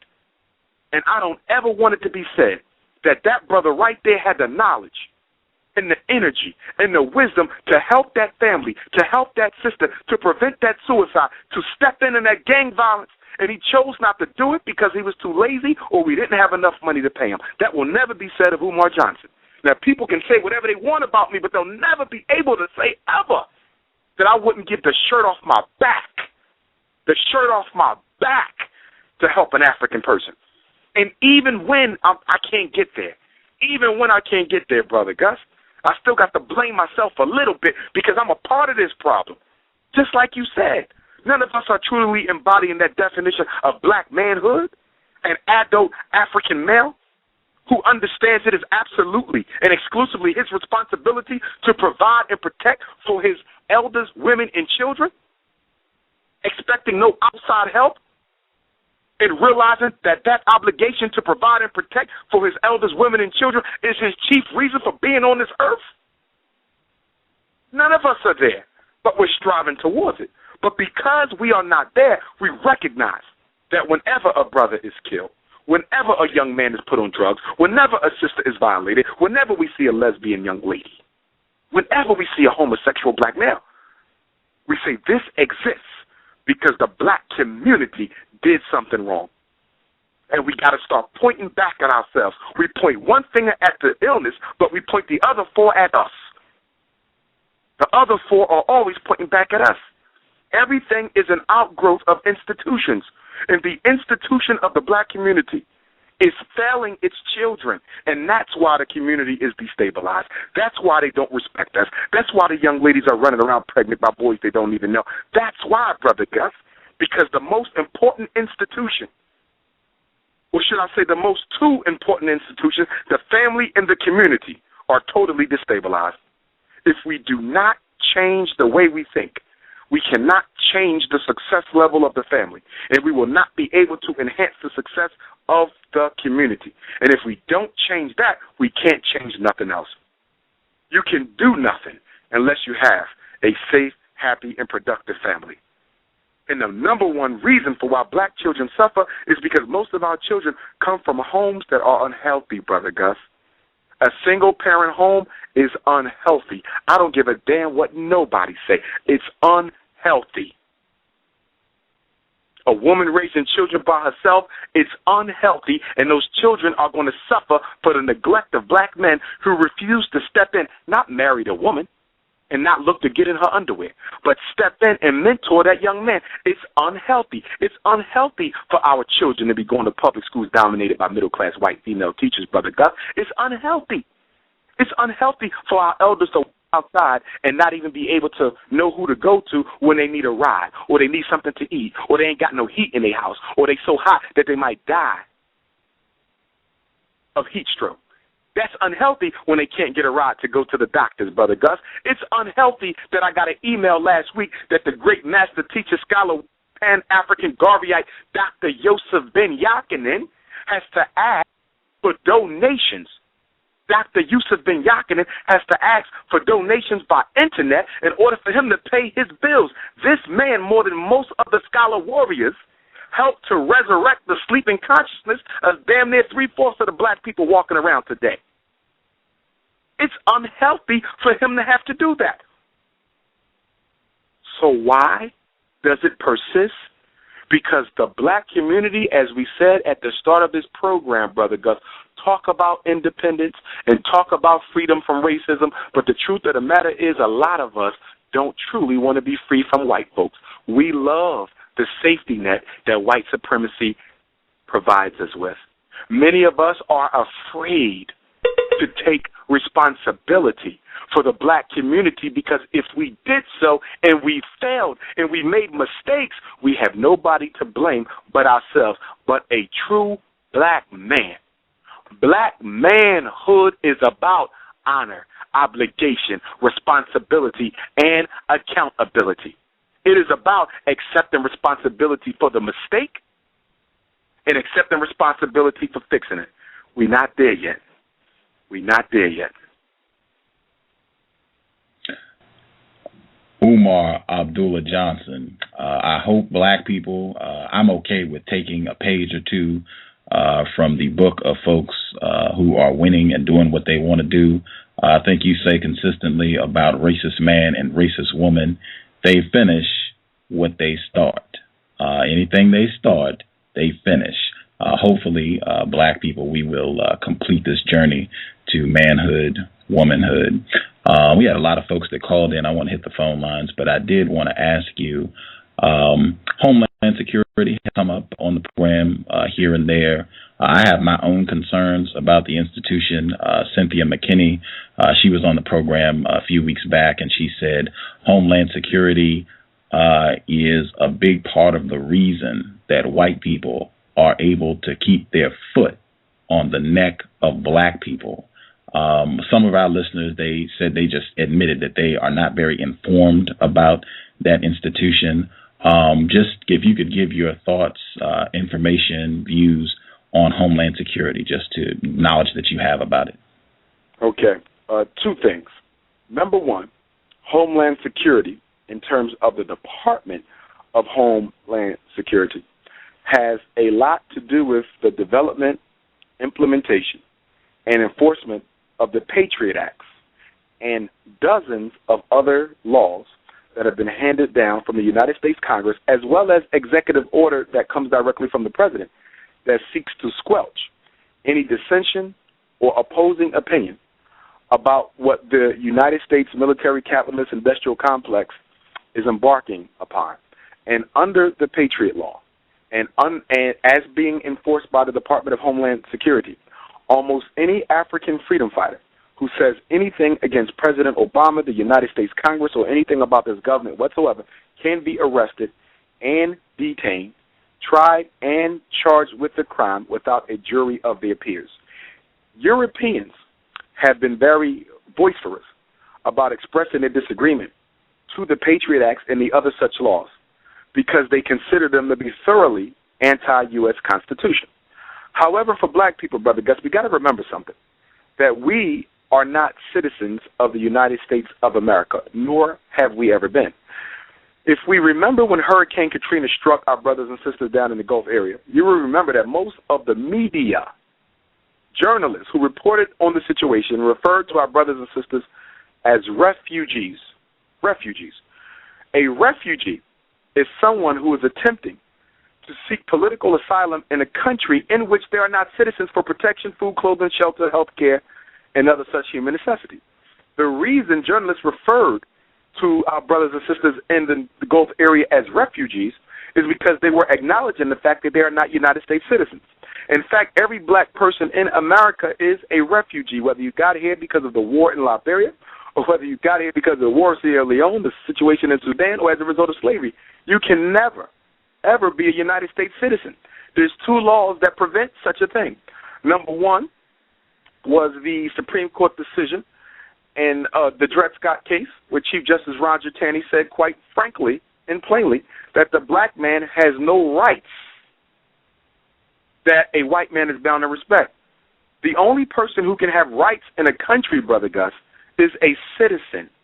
Everyone else is a denizen.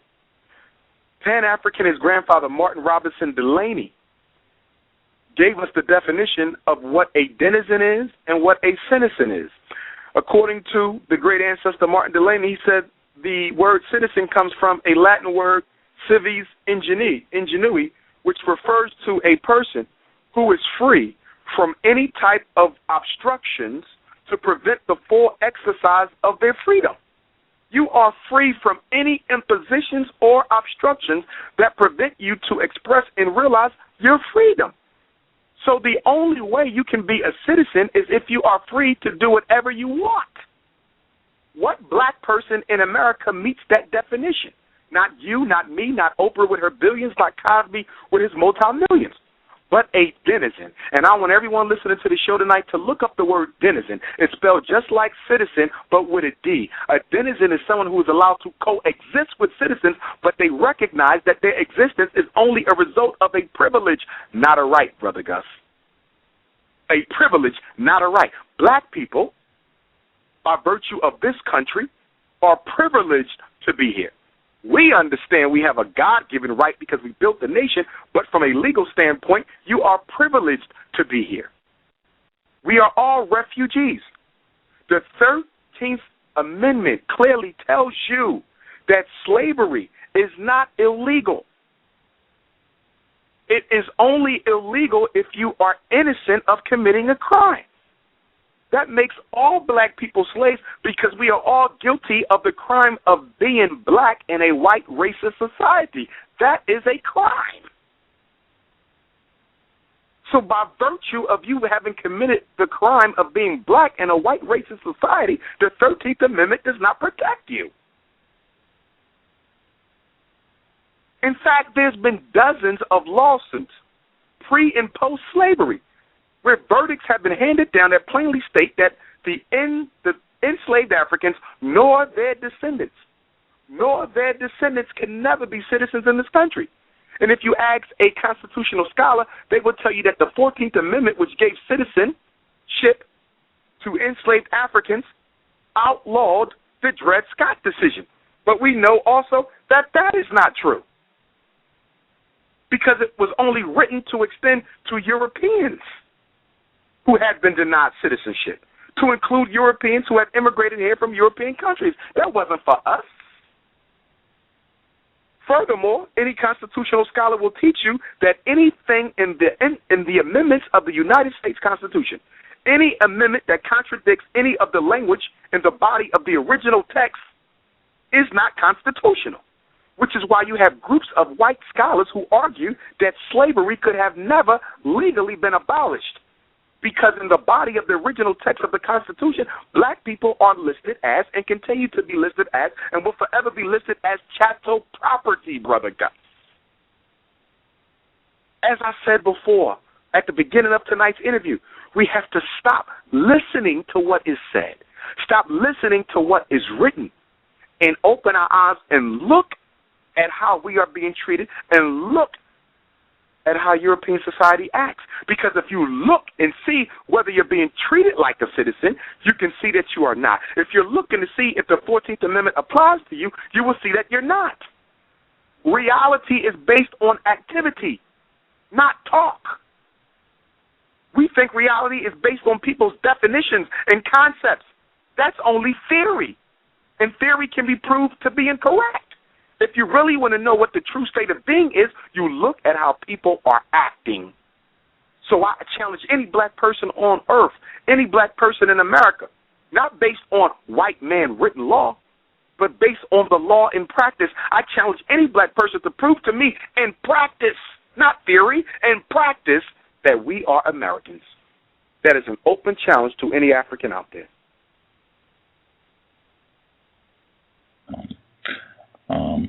Before I check the phone lines, I did want to check. Justice, did you have some other questions for Mr. Abdullah Johnson? Yes. Do you think white people are trying to kill all black people on the planet? If not, why not? Okay. I do believe that they want to kill nearly all of the black people on the planet. I think that they may want to keep a small research population of Africans. And the reason I believe that is when I look at the scientific cultural history of Europeans, they have never truly wanted to do away with any species unless they could not derive any benefit from them. The reason why I think they want to keep a small colony of Africans is so that we can be used in experimentation in ways that will be beneficial to them. For example, when they need to clone human beings so that they are raising a group of people who have certain types of organs that they need. For example, it is known that African organs, heart, kidney, liver, eyes, are seen to be of a higher quality than a lot of other races. It doesn't mean we're better, but we have, as the original man and woman, princess, as the original man and woman, the best of everything was given to us from our Creator. And no better proof for this exists than in the biology of African people. And so I think they would want to keep some of us because they can test out drugs, experiments, and they can also clone African body parts to be used in surgery and replacements when Europeans need them. And also given black people's loyalty to white people, especially when you look at people like President Obama, I think that they feel they can get a lot further using our help when it comes to certain international foreign relations situations than they could get without our help. But I want to be clear about something. That colony of Africans that will be kept will not be allowed to cross-mix with Europeans, okay? And they will only be allowed to cross-mix with each other, and that will be under the strictest of supervision to make sure the population doesn't get out of control, which means that that last remaining population of Africans will be a slave population. The future of Africans on Earth in the future, if we do not change our racial reality, for most of us will be extermination. And for a select few, it will be scientific, slavery, and colonization. But to answer your question, for the most part, total extermination of the race is the goal.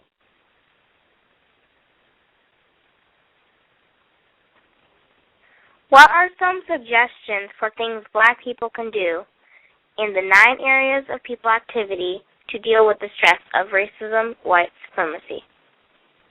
I think one of the first things we need to do is embrace a consciousness, a conscious mindset where we accept that our thinking process and our psychological health is not beneficial to us.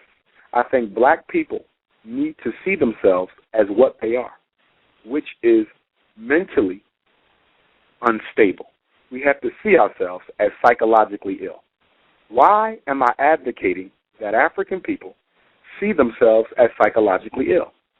When a person comes to me for psychological counseling for their child, princess, in order for me to help the child or help the family help the child, the family has to accept, they have to accept that there is something fundamentally wrong with the way that they're raising their child, and the child has to accept that there's something fundamentally wrong with the way that they are functioning. If I can't get them to see that something is wrong, I can't help them. You can't help somebody who don't think there's anything wrong with them. We have to understand that. If you go and see the doctor and the doctor tells you you need bed rest, or you need some penicillin, or you need a certain type of a vitamin or a pill, if you don't think there's anything wrong with you, you're not going to take the advice. So guess what? Admission and acceptance of your condition is a prerequisite for change in remedy. Admission and acceptance of your condition is a prerequisite for a change in mind state and for a remedy and solution to your problem. So in order for us to get better, we got to accept that we're sick. The problem is that most black people don't accept that they're sick, Princess, which means that we are in denial. Ask any psychologist, how successful are you going to be treating a mentally ill person who is in denial about their illness? We have to embrace the fact that we are psychologically ill. And we have to also embrace the fact, and I want everybody to hear me well when I say this, not only do we have to embrace the fact that we are psychologically ill, we also have to embrace the fact that that illness intensifies. That illness we have intensifies. That PTSD, racial inferiority disease, it intensifies whenever we are in the presence of white people or white institutions. Why is this important? Because you embrace the fact that your psychological illness intensifies in the presence of European people or institutions, then you will be more on guard with how you act, how you think, and how you feel in the presence of those people. And if your awareness increases illness in those contexts that bring about an intensification of the symptoms, you can begin to heal yourself. As the great scholar, warrior, Pan-Africanist psychologist upon whose shoulders I stand, both Bobby Wright and Amos Wilson, as they said, the solution to any problem is right there within the problem if you look deep enough. Awareness of your condition is the road to recovery. But you can't be aware while you're in denial, and you can only be aware once you accept what you have and embrace the consciousness of your reality that you are sick as hell. And the only way you're going to be able to cure your illness is to accept that it's there and recognize its presence whenever you're around white people or their institutions.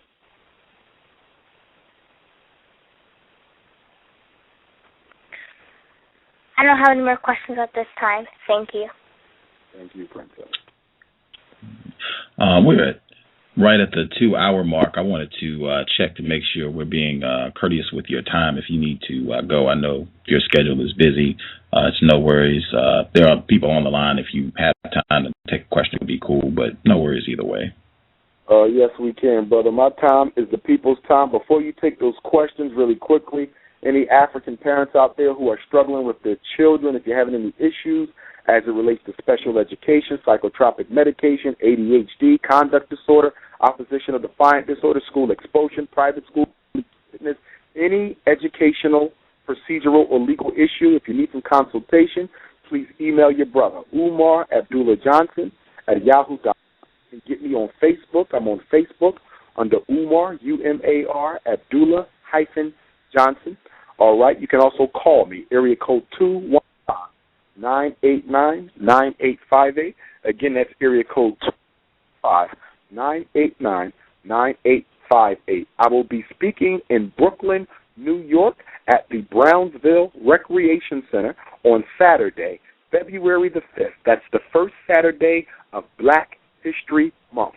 The time will be 3 o'clock. The title of the event is For Sisters Only, Relationships and Dating, with Steve Harvey's books and Tyler Perry's movies got wrong. I want to influence all of my beautiful black sisters to come on out to the Brownsville Rec Center Saturday, February 5th, 3 o'clock for this free seminar on black male-female relationships from a psychohistorical, therapeutic, framework. I will be in Columbus, Ohio, February the 11th through the 13th, presenting on the psychoacademic war against black boys as well as black male-female relationships. I will be in West Palm Beach and Fort Lauderdale, Florida, from February the 16th to the 23rd.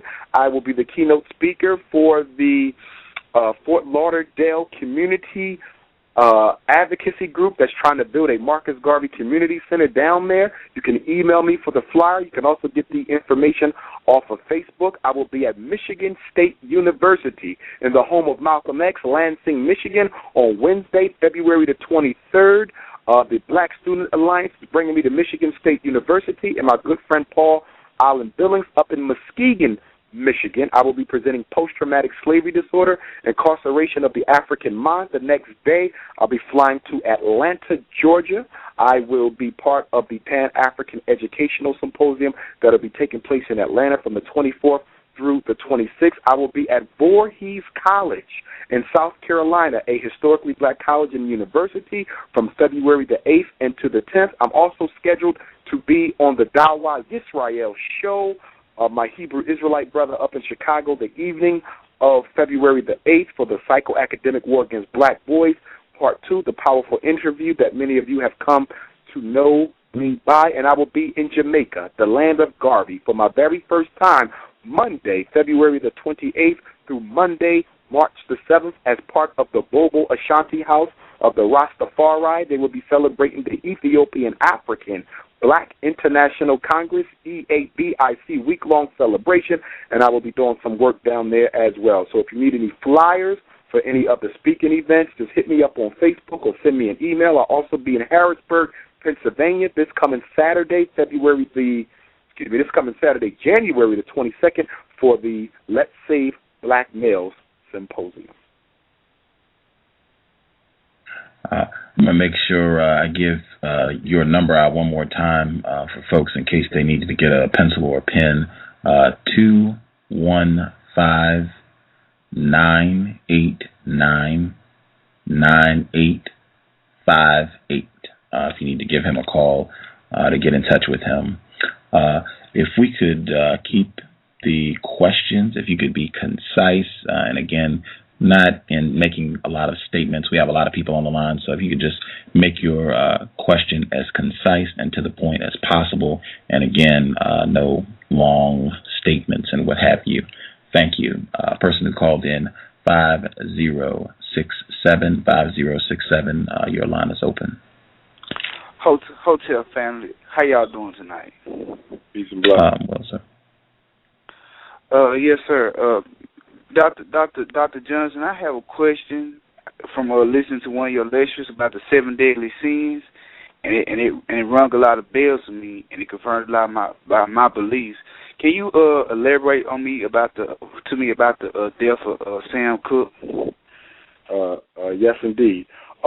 Sam Cook was one of the first major assassination victims by the secret society of the American music industry. We must keep in mind that white supremacy is run by its educated elites, just like the black community is run by the talented 10th and its educated elites. The difference between the secret societies and the educated elites of Europeans and those of Africans is that they work in the best interest of white people, and our educated elites work in the best interest of white people also. That's the problem. Now, Sam Cook was one of the first major black music artists to own his own masters. He owned the masters to his own music, which was something that was unheard of for a black artist in his day. Sam Cook was very, very politically conscious. He was a good friend of Dr. King as well as Malcolm X. In fact, one of the reasons that Sam Cook was murdered is for the same reason Michael Jackson was murdered a few years ago. Both Michael Jackson and Sam Cook threatened the white music industry's control of black music artists because both of them were trying to build a massive black music publishing house that would draw all of the major black artists to them and keep all of the money within the race. That was Sam Cooke's dream. It was also Michael Jackson's dream. But one thing that Sam Cooke did that really frightened the powers that be and made his death all the more important for the maintenance of white supremacy is that he had volunteered to finance the work that Dr. King and Malcolm were supposed to be doing together once they had agreed to join forces. Sam Cooke told Malcolm X and Dr. King that you do not have to worry about getting financed by the NAACP, the Urban League, or anybody else. The money that I make from my music company and from my own publishing and from my masters, I will use to bankroll the civil rights struggle. So the civil rights struggle under Malcolm and Dr. or the human rights struggle under Malcolm and Dr. King was going to be independently financed by a black man. That is very dangerous because when you study the civil rights movement of blacks, it was largely financed by white people. Even revolutionary groups like the Black Panther Party of yesterday, whom I hold in high esteem and who are some of my heroes. Although they were not Pan-Africanists, I respect those brothers for what they did. But they were also financed in part by white philanthropy.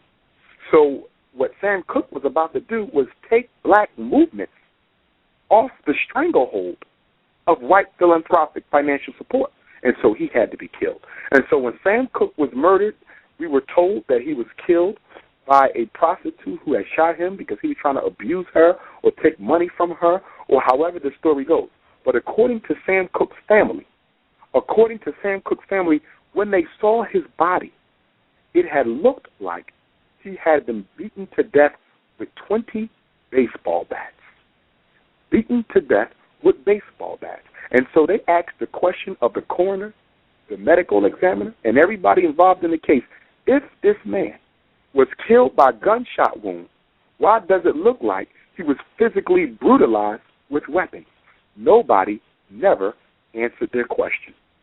In fact, the clothing that Sam Cooke wore, he allegedly was supposed to have been naked at the time of the murder, but if memory serves me correctly, good brother, they found Sam Cooke's clothes several blocks away from the hotel room.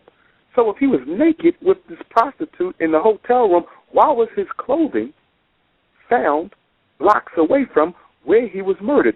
Also, it was later uncovered that the so-called prostitute who killed Sam Cooke had ties to the music industry. Sam Cooke, the notorious B.I.G., Tupac Shakur, Michael Jackson, and any other black person who tries to separate themselves from the control of the major music conglomerates can and will be exterminated. The only person in recent history who successfully was able to untangle themselves from the majors was Prince. If you guys remember, about a decade ago, he tattooed the word slave on his cheek because he was showing how he was made a slave. He was in his contract that he did not know that he signed, and so he deliberately was producing negative music. They sued him, but finally, he was able to get out the contract, and now Prince produces his own music, and he sells it online, and he said that it's one of the best things he ever done, and if he can do it all over again, he would have been publishing and selling his own music since the beginning of time. One of the problems that we have as black people, to take this to a larger political level, is that we don't control anything, nor do we want to control anything, because to control something means you have to be what? Responsible and accountable. Slaves are by definition irresponsible or unaccountable. See, responsibility is an antonym for slavery. Accountability is an antonym for slavery. Slaves don't want to be responsible. Slaves don't want to be accountable. And that's one of the reasons why most of our musical geniuses are so willing to give up the greater portion of their royalty to white companies because they don't want the responsibility that comes from publishing, promoting, producing, and distributing their own works. Look at Puffy and Jay-Z and 50 Cent and all these other rich musicians and look at them. None of them own distribution. If white people decided that we're not going to distribute Jay-Z's music or Sean Puffy Combs' music or 50 Cent's music, guess what? You will never hear them again because we don't own distribution. That's why black people can't ship their food around the world. You can't ship your clothes around the world. You can't ship your incense around the world, your shea butter around the world. I mean, we can on a low level, but not on a significant level. If you notice, whenever you see Pepsi Cola or whenever you see Nike, what do you see? Ships, trucks, trains, airplanes. Ships, trucks, trains, and airplanes. What is that called? That's called distribution. The United States Post Office functions on what? Distribution. You mail a letter today, they can guarantee you in 24 hours that somebody in California will have it. That's called distribution. Trucks, planes, ships. That is what we need, and we do not have it. And when Marcus Garvey put ships on the water, he did it to give us a what? Distribution network. He said we need black producers, black distributors, black consumers. Independence, nationhood is about black producers, black distributors, and black consumers. So yes, to answer your question, good brother, Sam Cook was murdered, and he was murdered by the music industry, okay? And that is also to say that in order for a black person to get rich in America, I don't care if you're in music, I don't care if you're in movies, I don't care if you're in entertainment, if you're in the academic world, if you're in book publishing, if you're in business enterprise, you do not get past. You do not get past $500 in this country unless you have sold your soul to white supremacy. You may have sold your soul to the music industry. You may have sold your soul to Hollywood. You may have sold your soul to one of the Masonic orders. You may have sold your soul to a sorority fraternity. Not saying that everybody who joins these have sold their soul. I want to be clear. Because within all of these secret societies, there is an inner society. I want to be clear about that. Not everybody who's a Mason sits at the inner circle. Not everybody who belongs to a sorority or fraternity sits at the inner circle. Not everybody who's rich in Hollywood sits at the inner circle. I want to be clear about that. Not everybody sits at the inner circle. But in order to sit at that inner circle, in order to pass the $500 million threshold, you must pledge yourself to white supremacy, which is why I always caution black people who say they want to be rich. Because in order to be rich in America, you have to be willing to turn on your race, because you are not allowed to get rich in America past $500 million unless you absolutely promise that you will never use your money for the benefit of your own race. That's why Jay-Z spent money to help get running water established in one of the African villages. That's why Oprah Winfrey opened up a school for African girls in South Africa. That's why there's dozens of black actors and black musicians who go to the Caribbean, who go to Asia, who go to Africa and embark on different types of programs. Do you want to know why? It's not because they're Pan-African. It's because you are not allowed to be rich in America and help black people in America at the same time. I want to say that again. You cannot be a rich black person in America and try to help black people at the same time. Kobe Bryant, LeBron James, I don't care who you name, most of their philanthropic work goes to white institutions. The United Way, the World Health Institution, the Boys and Girls Club, Denzel Washington, a white organization. All of their money goes to white people. You cannot openly help black people and stay rich. They will destroy you, which is why most of the black people who try to help black people do it secretly. They can't say it on the TV. They can't be on a commercial with you. They can't show up at the organization because we live in a white racist society, and any black person who looks like they give a damn about their people will be destroyed.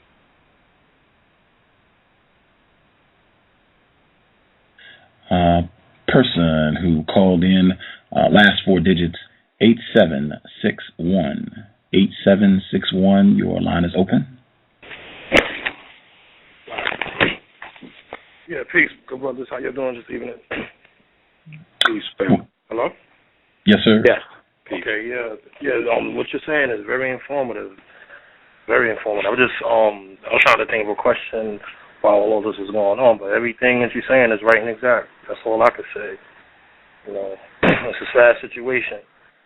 You know, because even within my own family, you know, I see exactly what you're talking about. I was raised with my parents. This was very informative, and they were part of the '60s struggle. They were teenagers during that time, and so they kept me well informed. And my mother, God bless her, you know, may Allah bless her, she's not here. She always says, as a black child, you already got one strike against you. This is something that a lesson that she was giving to me that's coming up. And this society is insane. It's really, and we really do suffer from some real serious psychological problems. I agree with that 100%. Maybe 360. And it's really, really, like I have 2 children, and I know, one of them I'm not even raising, but one is close with me. And this society is insane. It's like, even when I was in school, they always deter you. Like I was very gifted to be so young. And I went to, I guess that's around the segregation time, because I was in school, I think from kindergarten at 5 and 73.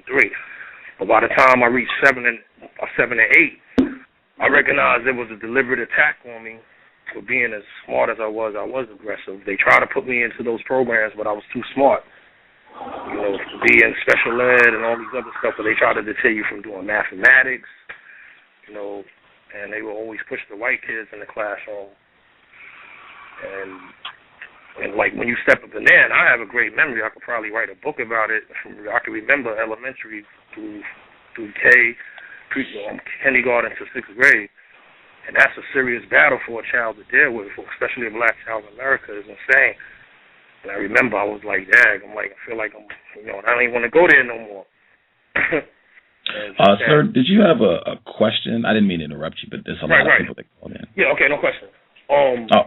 The question I want to pose is that, meaning tell me that there's no way in the world that we can ever achieve anything independently in this country as any kind of millionaire, not even privately. Restate that question for me, Brother Gus. I think, well. Go ahead, brother. No, I said there's no way that we can independently achieve anything as a people independently and be successful. We can't. And any time that we reach the 500 million point, that's it. You got to sell your soul to whatever industry you're a part of. Exactly. But see, if we move out collectively as a race, we would be more successful. The problem is that black people refuse to accept the responsibility or the reality that you're not going to be able to do anything in America successfully unless you have backing from independent African states. And because most African states are indebted to the World Bank and International Monetary Fund because we are not organized enough financially to help them, it's going to be a long time before that happens. But as Marcus Garvey said, we're not going to reach independence in our lifetime, but we have to lay the foundation for generations to come. So Pan-Africanism, the operational unity between Africans in America and those in other nations, particularly on the continent, is absolutely essential. It is a prerequisite to true independence and freedom. This country is not going to allow black people to organize successfully and stay here. They will try to destroy you like they did in Tulsa, Rosewood, Charleston, and other places. They will destroy you. They will raise the waters and wash you out, the same thing they did on our brothers and sisters in New Orleans. The only way they won't do that is if they get pressure from nations, if they are threatened, maybe not militaristically, because there's no African nation that can stand toe-to-toe with America militaristically. But they can do it financially, and they can do it economically. Remember, Africa makes the world go round. Africa has something that everybody needs. And because of that, they can use those resources to control the way African people outside of Africa, particularly in America, are being treated. So, yes, we can have a future outside of Africa, but you cannot have a future without Africa. And I know me personally, I'm not interested in being part of any initiative that seeks to believe that we can be successful here and build up independent institutions here without having the protection of African governments. It is an asinine idea. It's not going to happen. You will not be successful in this country without operational Pan-African unity with independent states. I don't care who you are, what organization you belong to. I know we got a lot of organizations who are running around begging the United States government for a couple states in the southern part of this country. Okay, let's say America gives them 5 states in the South. We want all the black people to go to those 5 states. Okay, so what they can do? Poison the water, poison the food, poison the cattle, blow up the levees, wash you out, bomb you out. The only reason why you haven't been totally exterminated up until now is because in order to get rid of you, they also got to get rid of Europeans. But if you're saying you want an independent state in America of black people, which to me really is not independence, it's just a larger form of integration because you still don't want to leave him. And I want to be clear about that. You cannot have an independent nation within a nation. Where does that exist? Show me a nation in history that was independent inside of another nation. It's a contradiction. And the only reason why people are calling for these states is because they don't want to deal with Africa. That's why they're doing it. We don't like racism, but we don't like Africa either. So we want to meet the white man halfway. Give us a couple states and leave us alone. Are you serious? They're never going to leave you alone because the goal of extermination and eugenics and white supremacy is to get rid of your genotype, period. So everybody running around thinking they're going to live happily ever after in America got a different thing coming from them unless they have the protection of independent African states who can use their resources as leverage to keep America off of your back. Without that, we're done.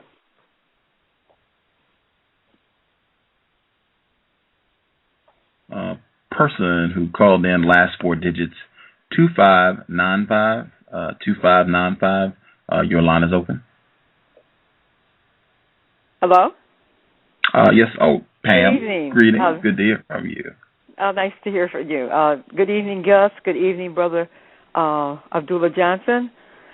I just wanted to thank you. Hey, I'm sorry. Hi, Justice. I just wanted to thank you. I came in on the tail end, but I heard the part about the, black people not being citizens, and I want to thank you so much for giving that perspective and also giving us a reality check, because I think it makes it easier to separate from something that you're not a part of. Once you accept that you're not a part of it, that you never will be a part of it, you have nothing to hold on to. So I wanted to thank you for sharing that. And I did have a question for you real quick. Are you ever coming to the Chicago area? Yes, ma'am. Okay. I will be in Chicago on Tuesday, February the 8th, but I'm only coming in for a radio interview, but I will be on Channel 19 at 9 o'clock that night. Tuesday, February the 8th, I will be on Channel 19 Chicago Public Access at 9 p.m.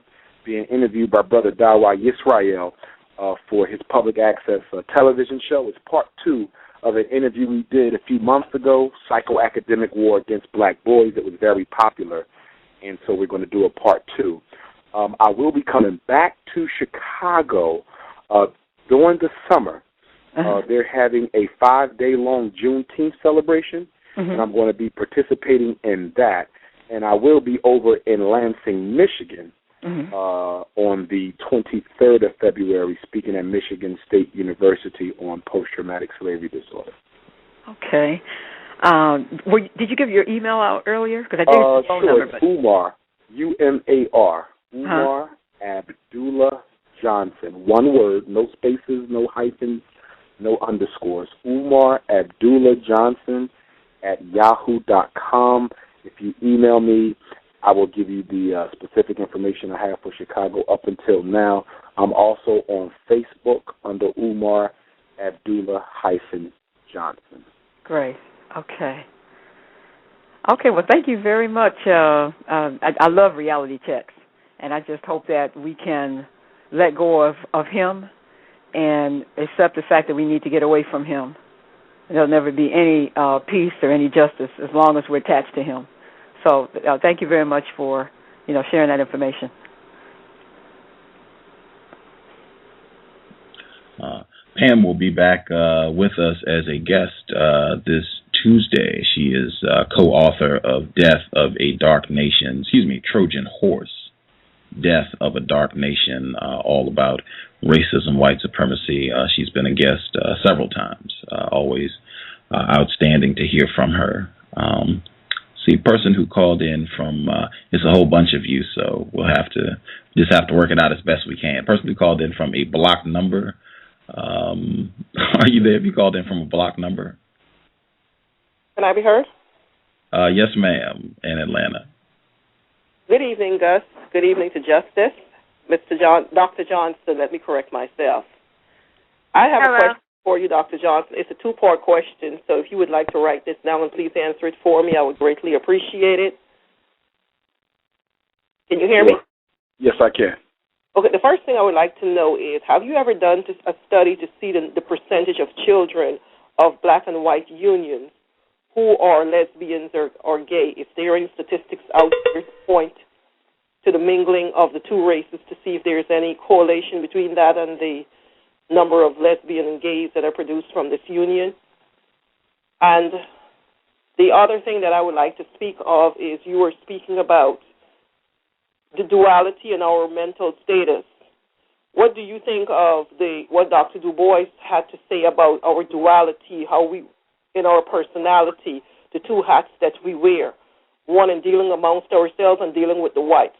How do you correlate that with the mental instability of the black people? Thank you very much. Now listen to your responses.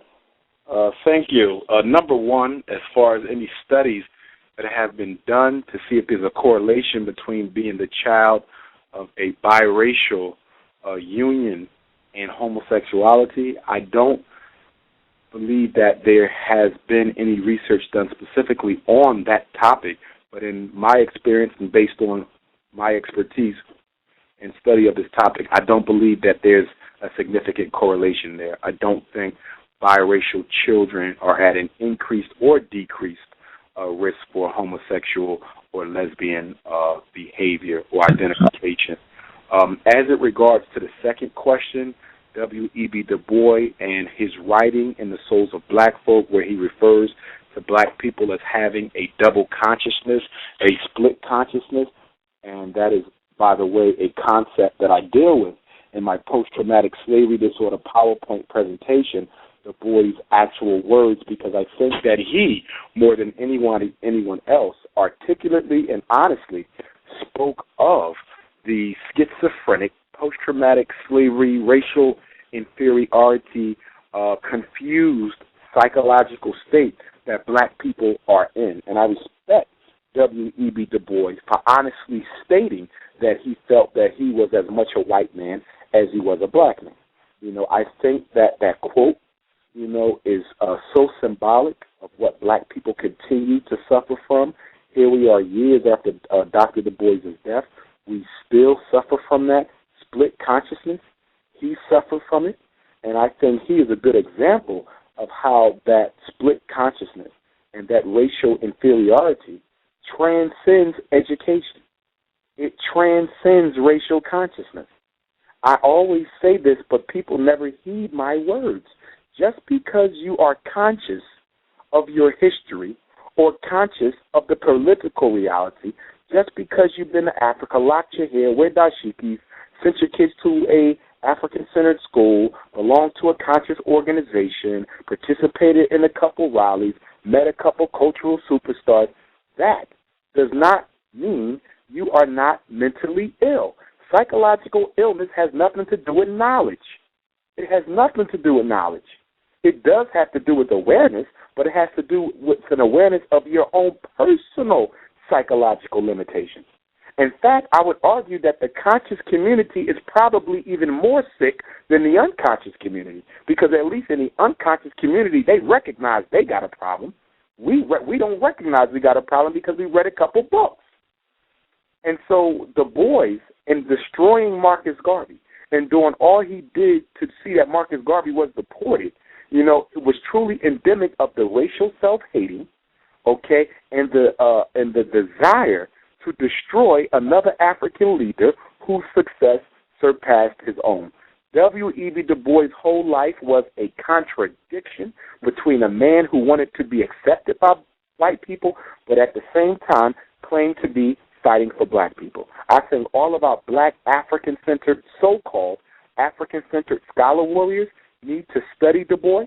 They need to study Souls of Black Folk. I know they all going to say they study, and I know they all going to say that they read, and I know they all going to say that they provided written critiques and analyses of his work, but I don't think they studied it from the position of self-discovery and awareness, because I fervently believe that 99 99.999% of the African-centered scholars in America, 99.999% of the African-centered scholars in America suffer from the same mental illness as W.E.B. Du Bois, the split consciousness, half white and half black. We have not made no progress, and the reason we think we've made progress is because we're looking at the world through glasses that are not showing us the way things truly are. Mentally sick people have a difficult time of seeing reality as it is. Why do mentally sick people have a difficult time seeing reality as it is? Because reality is painful.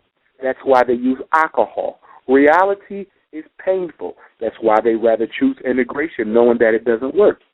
Reality is painful. That's why they use drugs, to take themselves out of reality. Because when you're intoxicated with drugs, when you're intoxicated with marijuana, when you're intoxicated with when you're smoking cigarettes, and when you're eating, and when you're dating white women, and when you are trying to integrate into white organizations, this gives you a false sense of internal peace. A false sense of internal peace.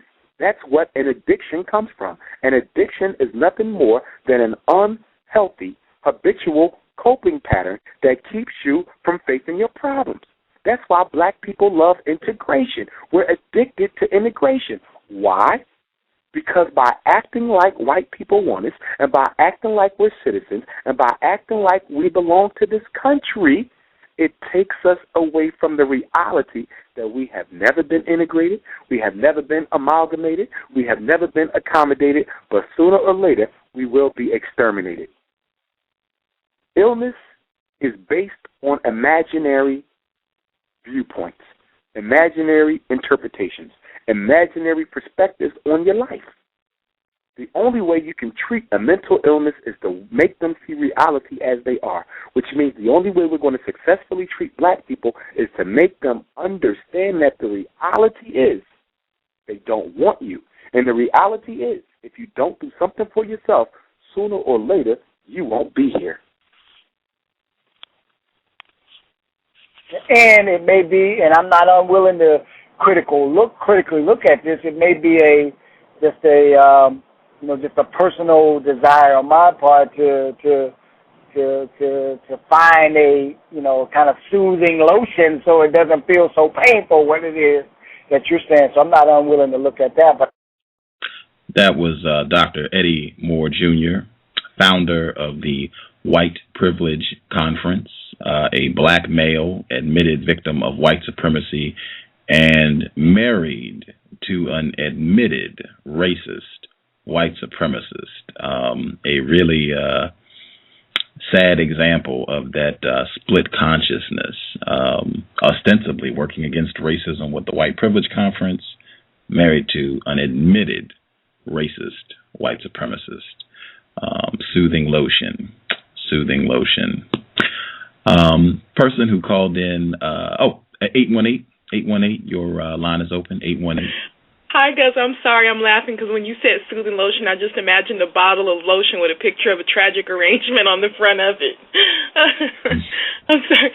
Greetings, Brother Umar Abdullah Johnson. I just want to thank you for being on the show because you always provide constructive information that really is helpful to me, especially when I get discouraged seeing the condition of my people. But there's one question I wanted to ask you. When you stated that black people are not citizens here, I know there was at least one black person somewhere that heard you say that and said, well, that couldn't be true because Barack Obama's the president and he's black. Can you elaborate on why he is in the position of the president in relationship to the statement that black people are not citizens? Yes, indeed. Yes, indeed.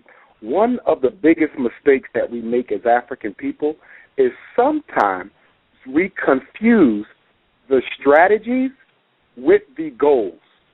We confuse the strategies with the goals.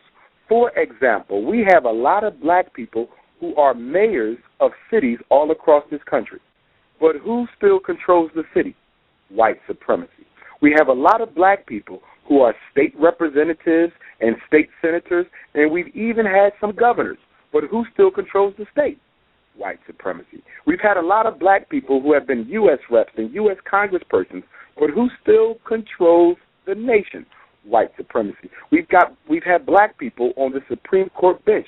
We've had Justice Thurgood Marshall, who was married to a non-African woman, and some say he was an agent for the CIA working to gather information on African nations. And now we have Clarence Thomas, who is married to George Bush's cousin and who also married Rush Limbaugh in his own house. But who controls the legal interpretive arm of this country? White supremacy. The presidency of the United States is not a person. Ask any political scientist. I happen to be trained in political science as well, but the presidency is not a person. The presidency is an institution, a branch of government that is responsible for executing the will of white supremacy. President Obama is nothing more than the face on the presidency. We can't confuse the strategy with the goal. President Obama is only being used to do what? Further the interests of white supremacy. So the fact that the president is a white man with a black father does not in any way diminish the strength, the vision, or the intent of white supremacy. President Obama was selected to be president, not elected. Selected presidents are never elected. They're always selected. That's one of those mentally ill beliefs that black people still hold on to. White people have it as well, but it doesn't matter to them because they're the race that rules. It matters to us. He was selected in 2004 at the Democratic National Convention. Presidents are chosen at least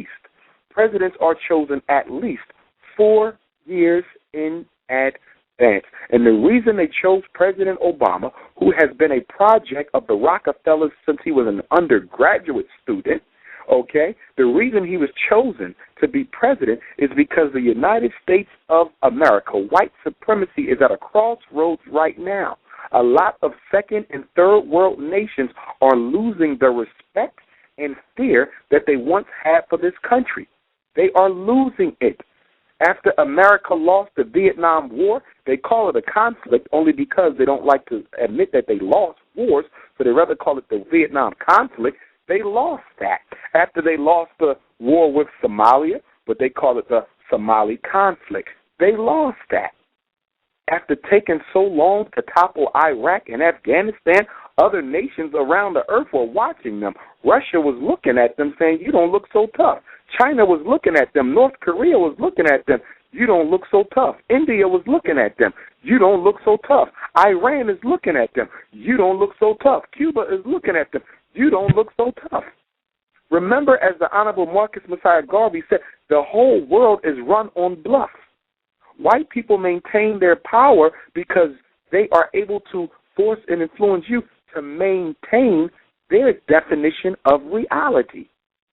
They have convinced us that they cannot be defeated. They have convinced us that they have a right to rule. In the last 8 years, more so than any other period in American history, they have really lost the amount of fear that other countries used to have for them. So President Obama is where he is so he can try to improve the relationships that white supremacy has with black and brown nations around the world, primarily Africa. The United States is using Obama's African identity and simultaneous European identity to convince African heads of state to trust him so that they will open up their economies for further exploitation by the Trilateral Commission, the Council on Foreign Relations, the Bilderbergs, the Rothschilds, the International Monetary Fund, and the World Bank. Obama is nothing but a tool of white supremacy to further their objectives. And it kills me how much black people have been led to believe that Obama becoming president has somehow signaled a change in America's attitude towards black people. Since the beginning of time, this country has used black people in leadership roles to further their identity. Obama is no different. Obama's presidency doesn't signal to us that white supremacy is changing. Obama's presidency is signaling to us that white supremacy has become more refined. More refined. As Millie Fuller talks about in his code book, he said that in white supremacy, first there is establishment of white supremacy, there's perpetuation of white supremacy, there's maintenance of white supremacy, and there's refinement. We are in the stage of refinement. Refinement is when white supremacy, as the master teacher says, no longer appears to look like what it is. He said it no longer appears to look like what it is. And because Obama is in the Oval Office, black people all across the world is confused and is starting to believe in America just because they have changed their strategy, but they still have not changed their objectives. And I am embarrassed at the type of scholars we have in this country. I've even heard Pan-Africanists, so-called Garveyites, so-called black leaders, so-called revolutionaries, change their position towards America, change their position towards the presidency just because Obama is there. Remember, the number one weapon used against black people, as Marcus Garvey said, is disorganization. But I'm going to tell you that the number two weapon used against black people is misinformation. The most powerful weapon in America is not a bomb. It ain't homosexuality. It's not AIDS. It is misinformation. The deliberate teaching of false ideas to change the way people think. The deliberate teaching of false ideas through the music, through movies, through television, through the media to change the way people think. Marcus Garvey said that propaganda, which is just another word for misinformation. Mr. Garvey said propaganda has destroyed standing armies more effectively than any bomb can. And that's why the paralysis of analysis is a serious mental condition in the black community where we refuse to think critically and seriously about what the hell is happening to us, around us, and what is going to happen to us if we don't change the way we think. You cannot have an educational revolution, a political revolution, an economic revolution until there is an intellectual revolution. Black people have to change the way that they think. White supremacy is so effective because it has convinced black people to believe that it is normal for white people to be in control. It is normal for black boys to be taught by white women. It is normal for black women to want to marry other black women. It is normal for black men to be in the jails the way that they are. It is normal for the richest continent on earth, i.e. Africa, to be in the poorest shape when you look at the living conditions of its people. It is normal for black people to own only 0.5% of all the wealth in the country. They have convinced us that it is normal to put religion before your race. It is normal for Jesus to be white. It is normal for us to stand by and let the government do everything for us while we do nothing for ourselves. White supremacy is defining our reality, and they are making us live that reality. Remember, as I said before, you have two types of freedom. You have freedom, F-R-E-E-D-O-M, freedom. That's what white people have, the freedom to do whatever the hell they want to do as long as they are not harming another white person. That's freedom. We have freedom, F-R-E-E-D-U-M-B, freedom. Freedom is the belief that you are free when the only thing you're actually free to do is what is in your own worst interest. Free to kill each other, free to wear blonde hair, free to marry white women, free to give all your money to Korean and white-owned stores, free to abandon your neighborhood, free to join the army, free to support Obama, free to join the FBI, free to be in the CIA, free to join the military, free to do anything you do that is in your own worst interest. White people have freedom. We have freedom. A whole bunch of free, dumbass Negroes.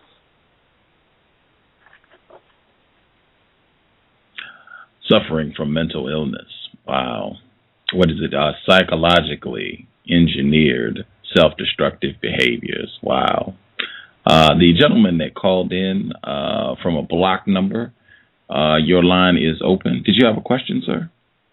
Yes, greetings. Dr. Johnson, with respect to name calling, how then do we as black people go about dealing with the provocateurs and saboteurs that exist amongst us? How do we go about identifying them and dealing with them if we cannot name call?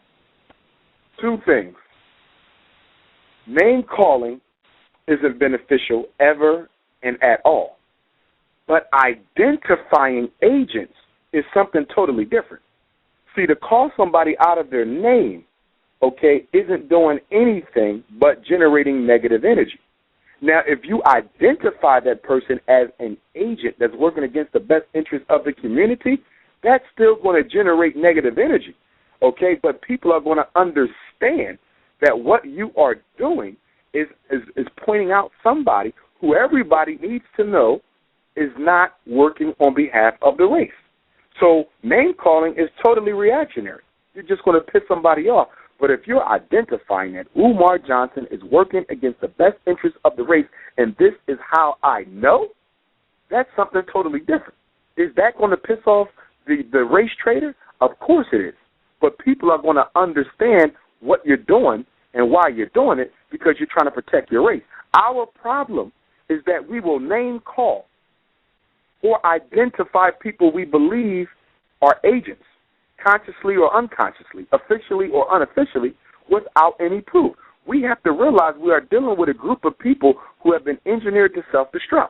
And because a lot of black people recognize this, especially in the conscious community, when you come out and say, Brother Umar Johnson is an agent, a lot of people are automatically going to assume that you are engaging in Negro behavior. They're going to assume you are attacking me. Why? Because I'm a member of the conscious community. So the only way you're going to be able to justify your behavior is by having concrete proof to that effect. See, there's a thin line between troublemaking and identifying. There's a thin line between identifying and name-calling. There's a thin line between attacking somebody's character and helping the race identify another agent.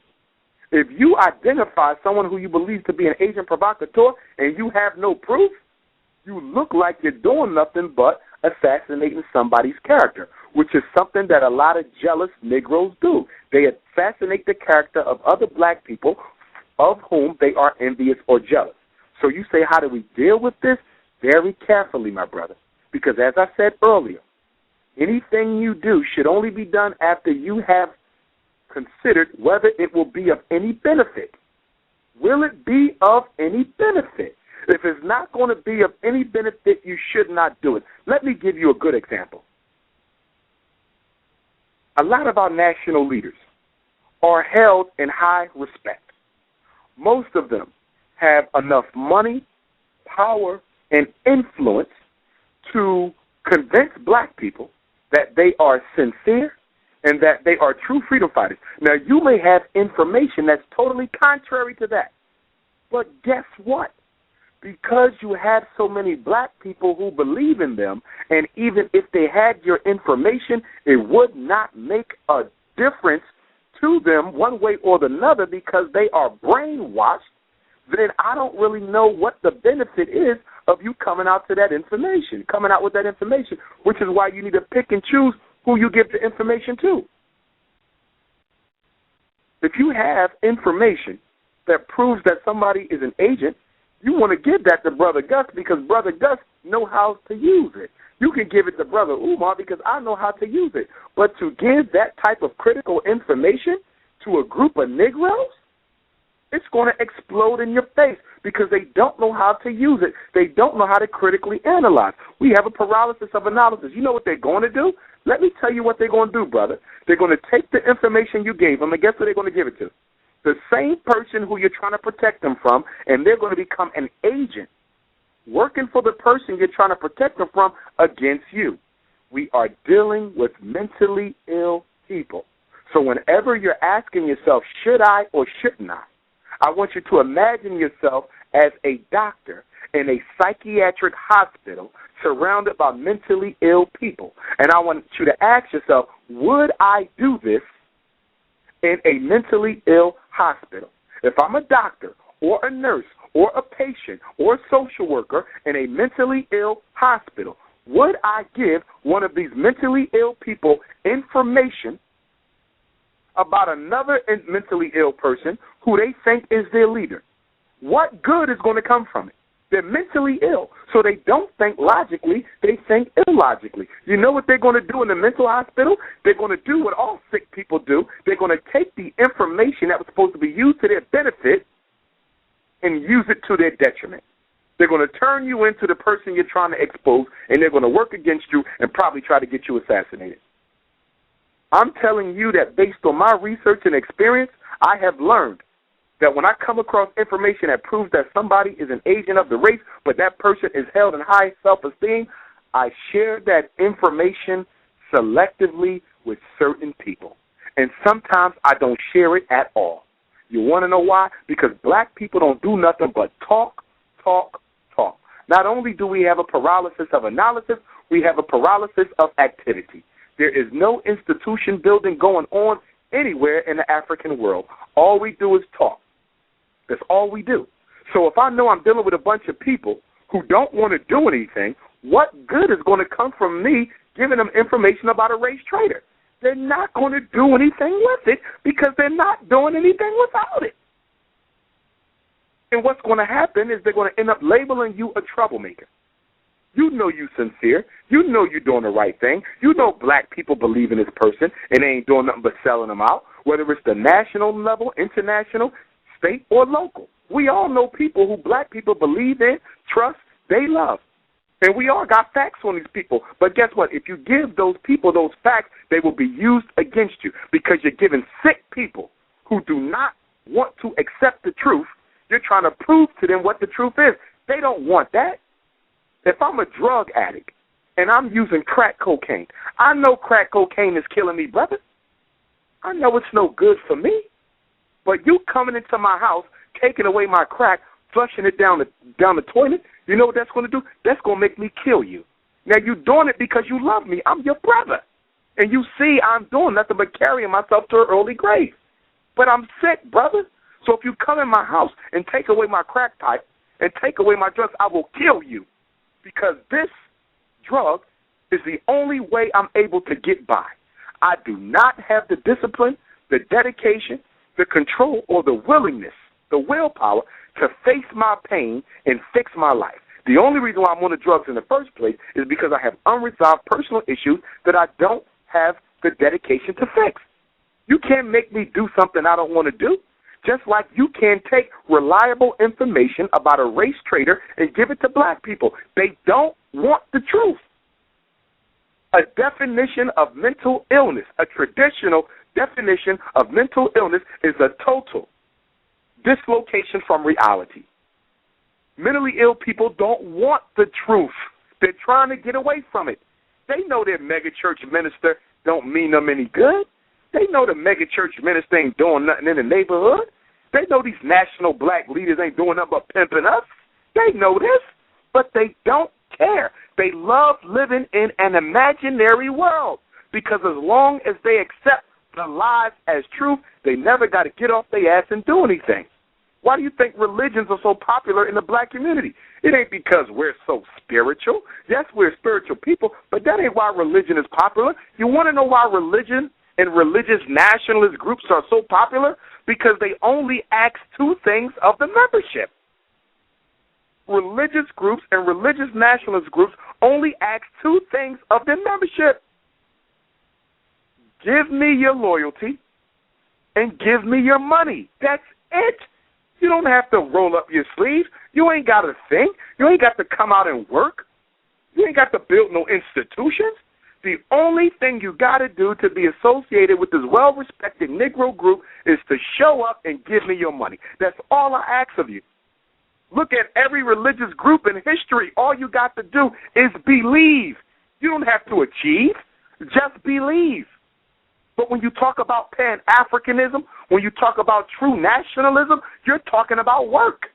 I don't just want you to come to a meeting and give me some money and believe in the ideology of Garveyism. Hell no, I want you to go to work, which is why it is so difficult for us to get people to join and stick with our organizations.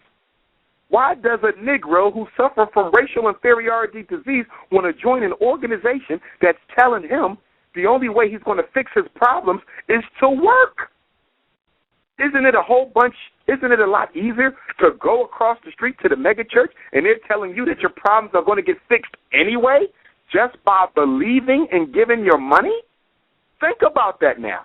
You're dealing with mentally sick people who like to believe in lies. They don't want the truth because the truth is painful, and the truth requires that they act. Remember, good brother, knowledge comes with responsibility. Once you now have a responsibility to do. Black people don't want to do a damn thing, so they would rather not know. If you tell me the schools are not going to teach my kids, and I know this to be a fact, now I got to teach them myself. I don't want to do that. So I would rather believe what the school is telling me, because knowledge brings with it a responsibility, an obligation that black people don't want. Slaves don't want responsibility. So if you keep trying to make an unconscious people conscious before they are ready to be conscious, they will kill you.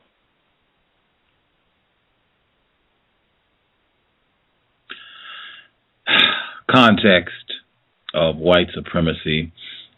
This has been, in my opinion, fantastic program. Just incredible information from start to finish. If you are in the Brownville area, the Brownville Rec Center, Saturday, February 5th, 3 p.m. Eastern, Philadelphia, Pennsylvania, Brownville Rec Center. Mr. Umar Abdullah Johnson will be there. West Palm Beach, Florida, February 16th through the 23rd. He will be there. Michigan State University in Lansing, Michigan. I believe that's is that the 23rd? Yes. 23rd February. Be in Atlanta, 24th through the 26th. Check his Facebook page. He updates it regularly, so if you want to follow, see if he's going to be in your area, join the Facebook group. And again, his phone number, 215-989-9858. I am, again, just super grateful for you sharing some of your time with us.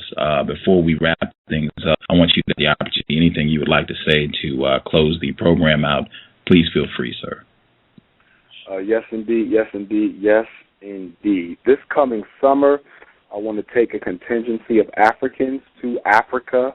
It will probably be Nigeria. I would like to go for a month where we are going to go and immerse ourselves in the community. We're going to meet with government officials, some of the leaders of the various ethnic nations within Nigeria. We're going to talk about receiving land grants from those kings. We're going to talk about the educational system, building up a community in which Africans who want to resettle back home can do so. Pan-Africanism is necessary at this point. We're quickly approaching a new age in 2012 when, according to Grandmaster, Scholar, Warrior, and Teacher Charles Fentz said, according to the Dogon prophecies, that in this next age that is due to arrive, I believe, on December the 23rd of 2012, an entire era of righteousness is supposed to be ushered into the universal consciousness, and that the rule of righteousness should take over. And so African people, I believe, in my opinion, and I'm not the most spiritual brother out there, but I definitely believe that the stars are aligning for the benefit of Pan-African redemption, and I think that when 2012 gets here, somewhere within that 2100-year period that we will have the best opportunity that we've ever had since our enslavement to go back to our rightful place on the world hierarchy. So brothers and sisters, let's get serious, let's pray, let's motivate, let's meditate, let's organize. And if there's anybody out there who would like to go to Africa with me for 1 month this summer, please send me an email, Umar Abdullah Johnson at yahoo.com. I'm going to ask that you save up approximately $3,000. I don't think you will need all of that. Of course, this is not a money-making opportunity, so you owe me nothing. But tickets are probably going to be somewhere around $1,600 to $2,000. If the gas goes up, it may be even more, but it may be a lot less than that. We may get the tickets for $1,500. But when it's time to go, I'm going to contact everybody, and we're going to mail our money in collectively to the travel agent that I'm going to use, and we'll all get our tickets. So I'm hoping that the tickets are cheap. We might even get them for as low as $1,500, and so that way that other $1,500, you can leave that in the bank so it'll be here when you get back. I want to go for 30 days, though. 30 days. If you can only commit to 2 weeks or 3 weeks, we will still try to work with you. But if there's any Pan-Africanists out there, any serious Pan-Africanists who want to do what Edward Wilmot Blyden did, or Alexander Crummell, or Bishop Henry McNeil Turner, or Henry Highland Garnett, or Honorable Marcus Garvey, Martin Delany, which is go to Africa and try to establish some sort of community for Africans who were born abroad to come back home. And please reach out to your brother, because it's time to start talking. It's time to start walking. We have to stop debating, and we have to start building. We are in a period of ideological ignorance and insanity where people's ideological beliefs have become sufficient for them. Ideology is a guide. It is a roadmap that is supposed to take us from where we are to where we need to be. This is not religion. Political ideology is not religion. In religion, all you have to do is believe that you will be saved, and you will be saved. We don't believe that in the political world. In the political world, we believe the only way you can be saved is by working. So if you want to belong to an ideology, all you have to do is believe, show up and give your money, then go join a church, go join a mosque, go join a temple. Don't call yourself a revolutionary. Don't call yourself a freedom fighter. Damn sure don't call yourself a Garveyite or a Pan-Africanist. Our ideology is only a tool to help us, a map, a road guide to get us to where we're supposed to be. It is not the be-all and end-all. We got too many ideologues running around teaching people that all you got to do is believe in this or believe in that, and that's enough. Ideology exists as a framework in which work is done. If you don't want to work, go join a damn religion. This is for workers. And the last thing I would just say, as the Honorable Marcus Messiah Garvey said, he said that leadership means pain, it means blood, and it means death. He said it means pain, it means blood, and it means death. If you don't want to feel any pain, if you don't want to bleed, and if you have trouble sacrificing your life for the best interest of the race, stay the hell out of this. And the reason why I'm asking people to get the hell out the way who are not serious is so those of us who are serious are not wasting our time, because time is precious. There will only be one January the 16th, 2011 for the rest of eternity. And we have to stop wasting our days, we got to stop wasting our minutes, and we got to stop wasting our seconds. As Marcus Garvey said, every day that goes past is a day wasted, or a day that should have been used in the cause of Africa redeemed. Value your time. Value your time. That's why I say that consistently. If you are not getting constructive information from this program, you should be doing something else. It should be totally unacceptable for black people in the 21st century to waste time. Nationally certified school psychologist, Mr. Umar Abdullah Johnson. Again, all I can say, a pleasure to speak with you again. In fact, when you do the trip to Africa over the summer, if you have internet capabilities, it would be, it would be awesome to do a program while you're there, so we could hear from some of the folks that you're working with. I think that's what we need to be doing, networking on a global scale. Black people. So, yeah, I definitely want to stay in touch, and I want to see if we can make that happen when you make that trip this summer. Yes, sir. Man, I will make sure that, in fact, I will mail it as soon as we're done. I'll send you an MP3 file for this program, and we hope to have you back on the program down the road, sir. We wish you continued success, just incredibly vital work that you're doing. Travel safely on the road, and we will be checking the Facebook to see where you're going to be at, if we can come out and support you if you're going to be in our neck of the woods. All right. Thank you very much, Brother Gus. Appreciate the invitation. And what is your neck of the woods, Brother Gus? I know I should know this, but... Seattle, Washington. I'm far away, man. Seattle, Washington. All right. Not a problem, brother. Well, you keep it on up. I applaud you, brother, because I know there ain't a lot of Africans over there, but you keeping up the work and you standing strong, brother, and you just got to keep on doing that. People always ask me, look at what Patrice Lumumba did, to stand up at that inaugural legislative session that they had in the Democratic Republic of the Congo when they announced their independence, and he spoke as honestly and as brutally truthfully in front of the king, of Belgium at the time, and people say that he signed his death certificate when he did that. And they say, if he could do it all over again, you think he would have done that? I say, yes, he would. They're like Marcus Garvey, he would have done it. Malcolm would have done it. Harry Tubman would have done it. We all must take that stand, because as Marcus Garvey taught us, you never fail when you're in the struggle. Because if you are not successful, if you did something that was worthwhile, somebody coming after you is going to pick up that work, pick up those lessons, and take it further. The Honorable Elijah Muhammad is not here anymore, but people are still carrying on his work. Marcus Garvey is not here. People are still carrying on his work. Noble Drew Ali. People are still carrying on their work. Malcolm X. People are still carrying on their work. There are organizations named after every major freedom fighter we've had since the beginning of time. That tells us what? That nothing they did was in vain. And as long as their name and their work continues to carry, they will be carried. Patrice Lumumba knew that he might have been killed for doing that, but he's giving me inspiration. He's giving you inspiration. Marcus Garvey knew that he might have been deported for the work that he had done, but it's given us inspiration. I study these people daily, so nobody's work is ever in vain, and my work is never in vain. So those of us who want to give up or quit, or we getting afraid of fighting this battle, we got to recognize that if you stay strong, somebody's going to read your story one day. Somebody's going to hear about you, and it's going to inspire the hell out of them. Okay, when Harriet Tubman was doing her work, she didn't know she would be inspiring Umar Johnson, Lumumba, Garvey, all those unsung heroes that a lot of us don't know about, that more of us need to learn about. They didn't know that anybody would one day honor them because they didn't do it to be known. They did it to help the people. But just stay your course, because if you're not successful, and this building of white supremacy ain't going to fall in our lifetime, but it's going to fall sooner or later, and it will fall partly due to the fact that Brother Umar and Brother Gus stood their ground with what little they had, wherever they were, during the time they lived. That's all we can do, and that's all the ancestors ask of us. What more to say? Again, our guest for the evening, Mr. Umar Abdullah Johnson.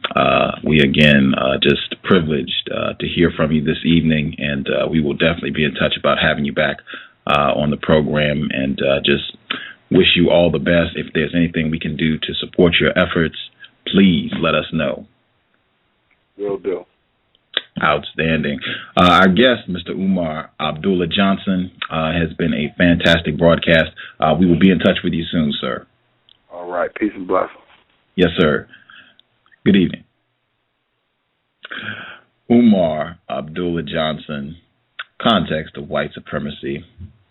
Man, I hope you all enjoyed the program. And it should be Umar Abdullah Johnson, Gus, and Justice. That's where it should be.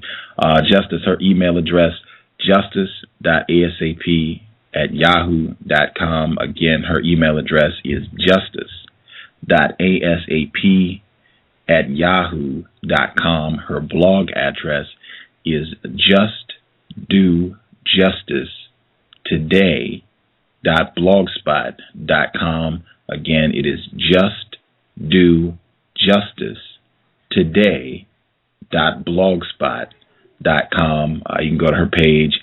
She has her own PayPal account and everything, email and the blog. And again, we are fundraising for the entire month of January. Please invest. The link is right above the description. We'd be super super helpful in working against racism, white supremacy, if you think the work is constructive. If you do not, don't worry about it. Another way that you can invest in the cows, a little bit of time and energy, post links for the program. That's super helpful. All of the folks who posted on Twitter or Facebook, it does have an impact. People find the show that way. You never know who will find those links and decide to actually click it. So if that's something, if you don't have that many nickels or just are not interested in sharing those, if you think it's constructive, post a link or two. That would be a big help. We will be back tomorrow. That would be Monday, January 17th, and for every day, the remainder of the month of January. That's the attempt anyway. But we'll be back tomorrow. That would be Monday, January the 17th. Pen name David Goldberg. He is the author of How to Deal with White People. He was on the show in November of 2010. We had a really good conversation. He was pretty upfront about what needs to be done to deal with these white folks, and I'm looking forward to having him back on the program. But that will be tomorrow, January the 17th, Monday evening. The time will be later show. It'll be 10 p.m. Eastern, 9 p.m. Central, excuse me, and 7 p.m. Pacific. So once again, tomorrow, Monday evening, January the 17th, author of How to Deal with White People. Pen name is David Goldberg. He is a black male. Sure, get that straight. He is a black male. But really enjoyed having him on the program. You can check him out in the archives. But the showtime tomorrow night will be 10 p.m. Eastern, 9 p.m. Central, and 7 p.m. Pacific. Should be a hoot. Going to wrap things up. Thank you, everybody, for tuning into the broadcast. I appreciate all of the callers. Sorry I didn't get everyone who had a hand up, but we've been on for over 3 hours, so I'm going to wrap it up. And we'll be back tomorrow, so you can call in if you want to share something about what was stated on this broadcast. I was able to catch Revenge of the Nerds. Wow. Wow. I think almost every aspect of what we have discussed today is in that film, and that's like a cult classic. If I have the ability to do another program by myself this month, I'll do all films, and I'll make that one of the films that I cover. But man, and I mean, that is an iconic film for white people. White people love that film, and I mean, you have got homoeroticism all over the place, gay black male. I mean, it is incredible on so many levels. Like, wow. And it's like a 1980s version of Borat in some sense. So people, if you haven't seen Revenge of the Nerds, if you saw Borat, or if you know what that's about, it's very similar in content and just the way white people respond to that sort of humor. So that'll be down the road. Thank you for the listener who shared about that film on yesterday's program. Again, we will be back. Please invest if you think the program is constructive. Share these programs with your friends, family members, other non-white people. Also, that would be a big help in getting the information out if you think it is constructive. And last, I think she's still on the line, caller in Atlanta, Jeb Middlebrook. He should be on the program. I think we have agreed for Sunday the 30th, Sunday, January the 30th. I think we have an agreement. He'll be on the program that evening. He actually was already familiar with the cows. In fact, when he wrote me back to confirm for the 30th, he mailed me links to my blog and posts that he had read. So, it's real interesting to be doing the program and have the guests already know about the cows. So, should be fun. I'm looking forward to it, and that'll be the 30th of January. So, stay tuned.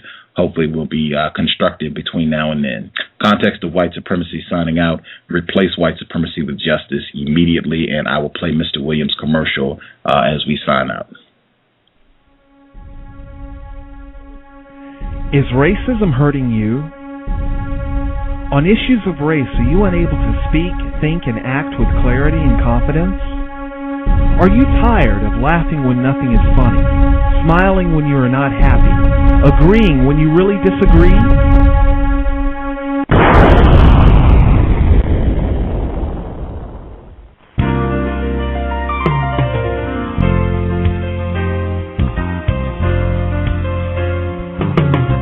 At counterracism.com, you can learn specific strategies and techniques to counter the behaviors of the people who practice racism in all areas of activity, using words correctly, following counter-racist logic, even counter-racist science projects designed to reveal what racism is, how it works, and how to counter it. The open-source code writing format allows you to pick and choose from a variety of counter-racist suggestions so you can produce the code that works for you. Stop by counterracism.com today and help replace racism with justice. That's counter-racism.com.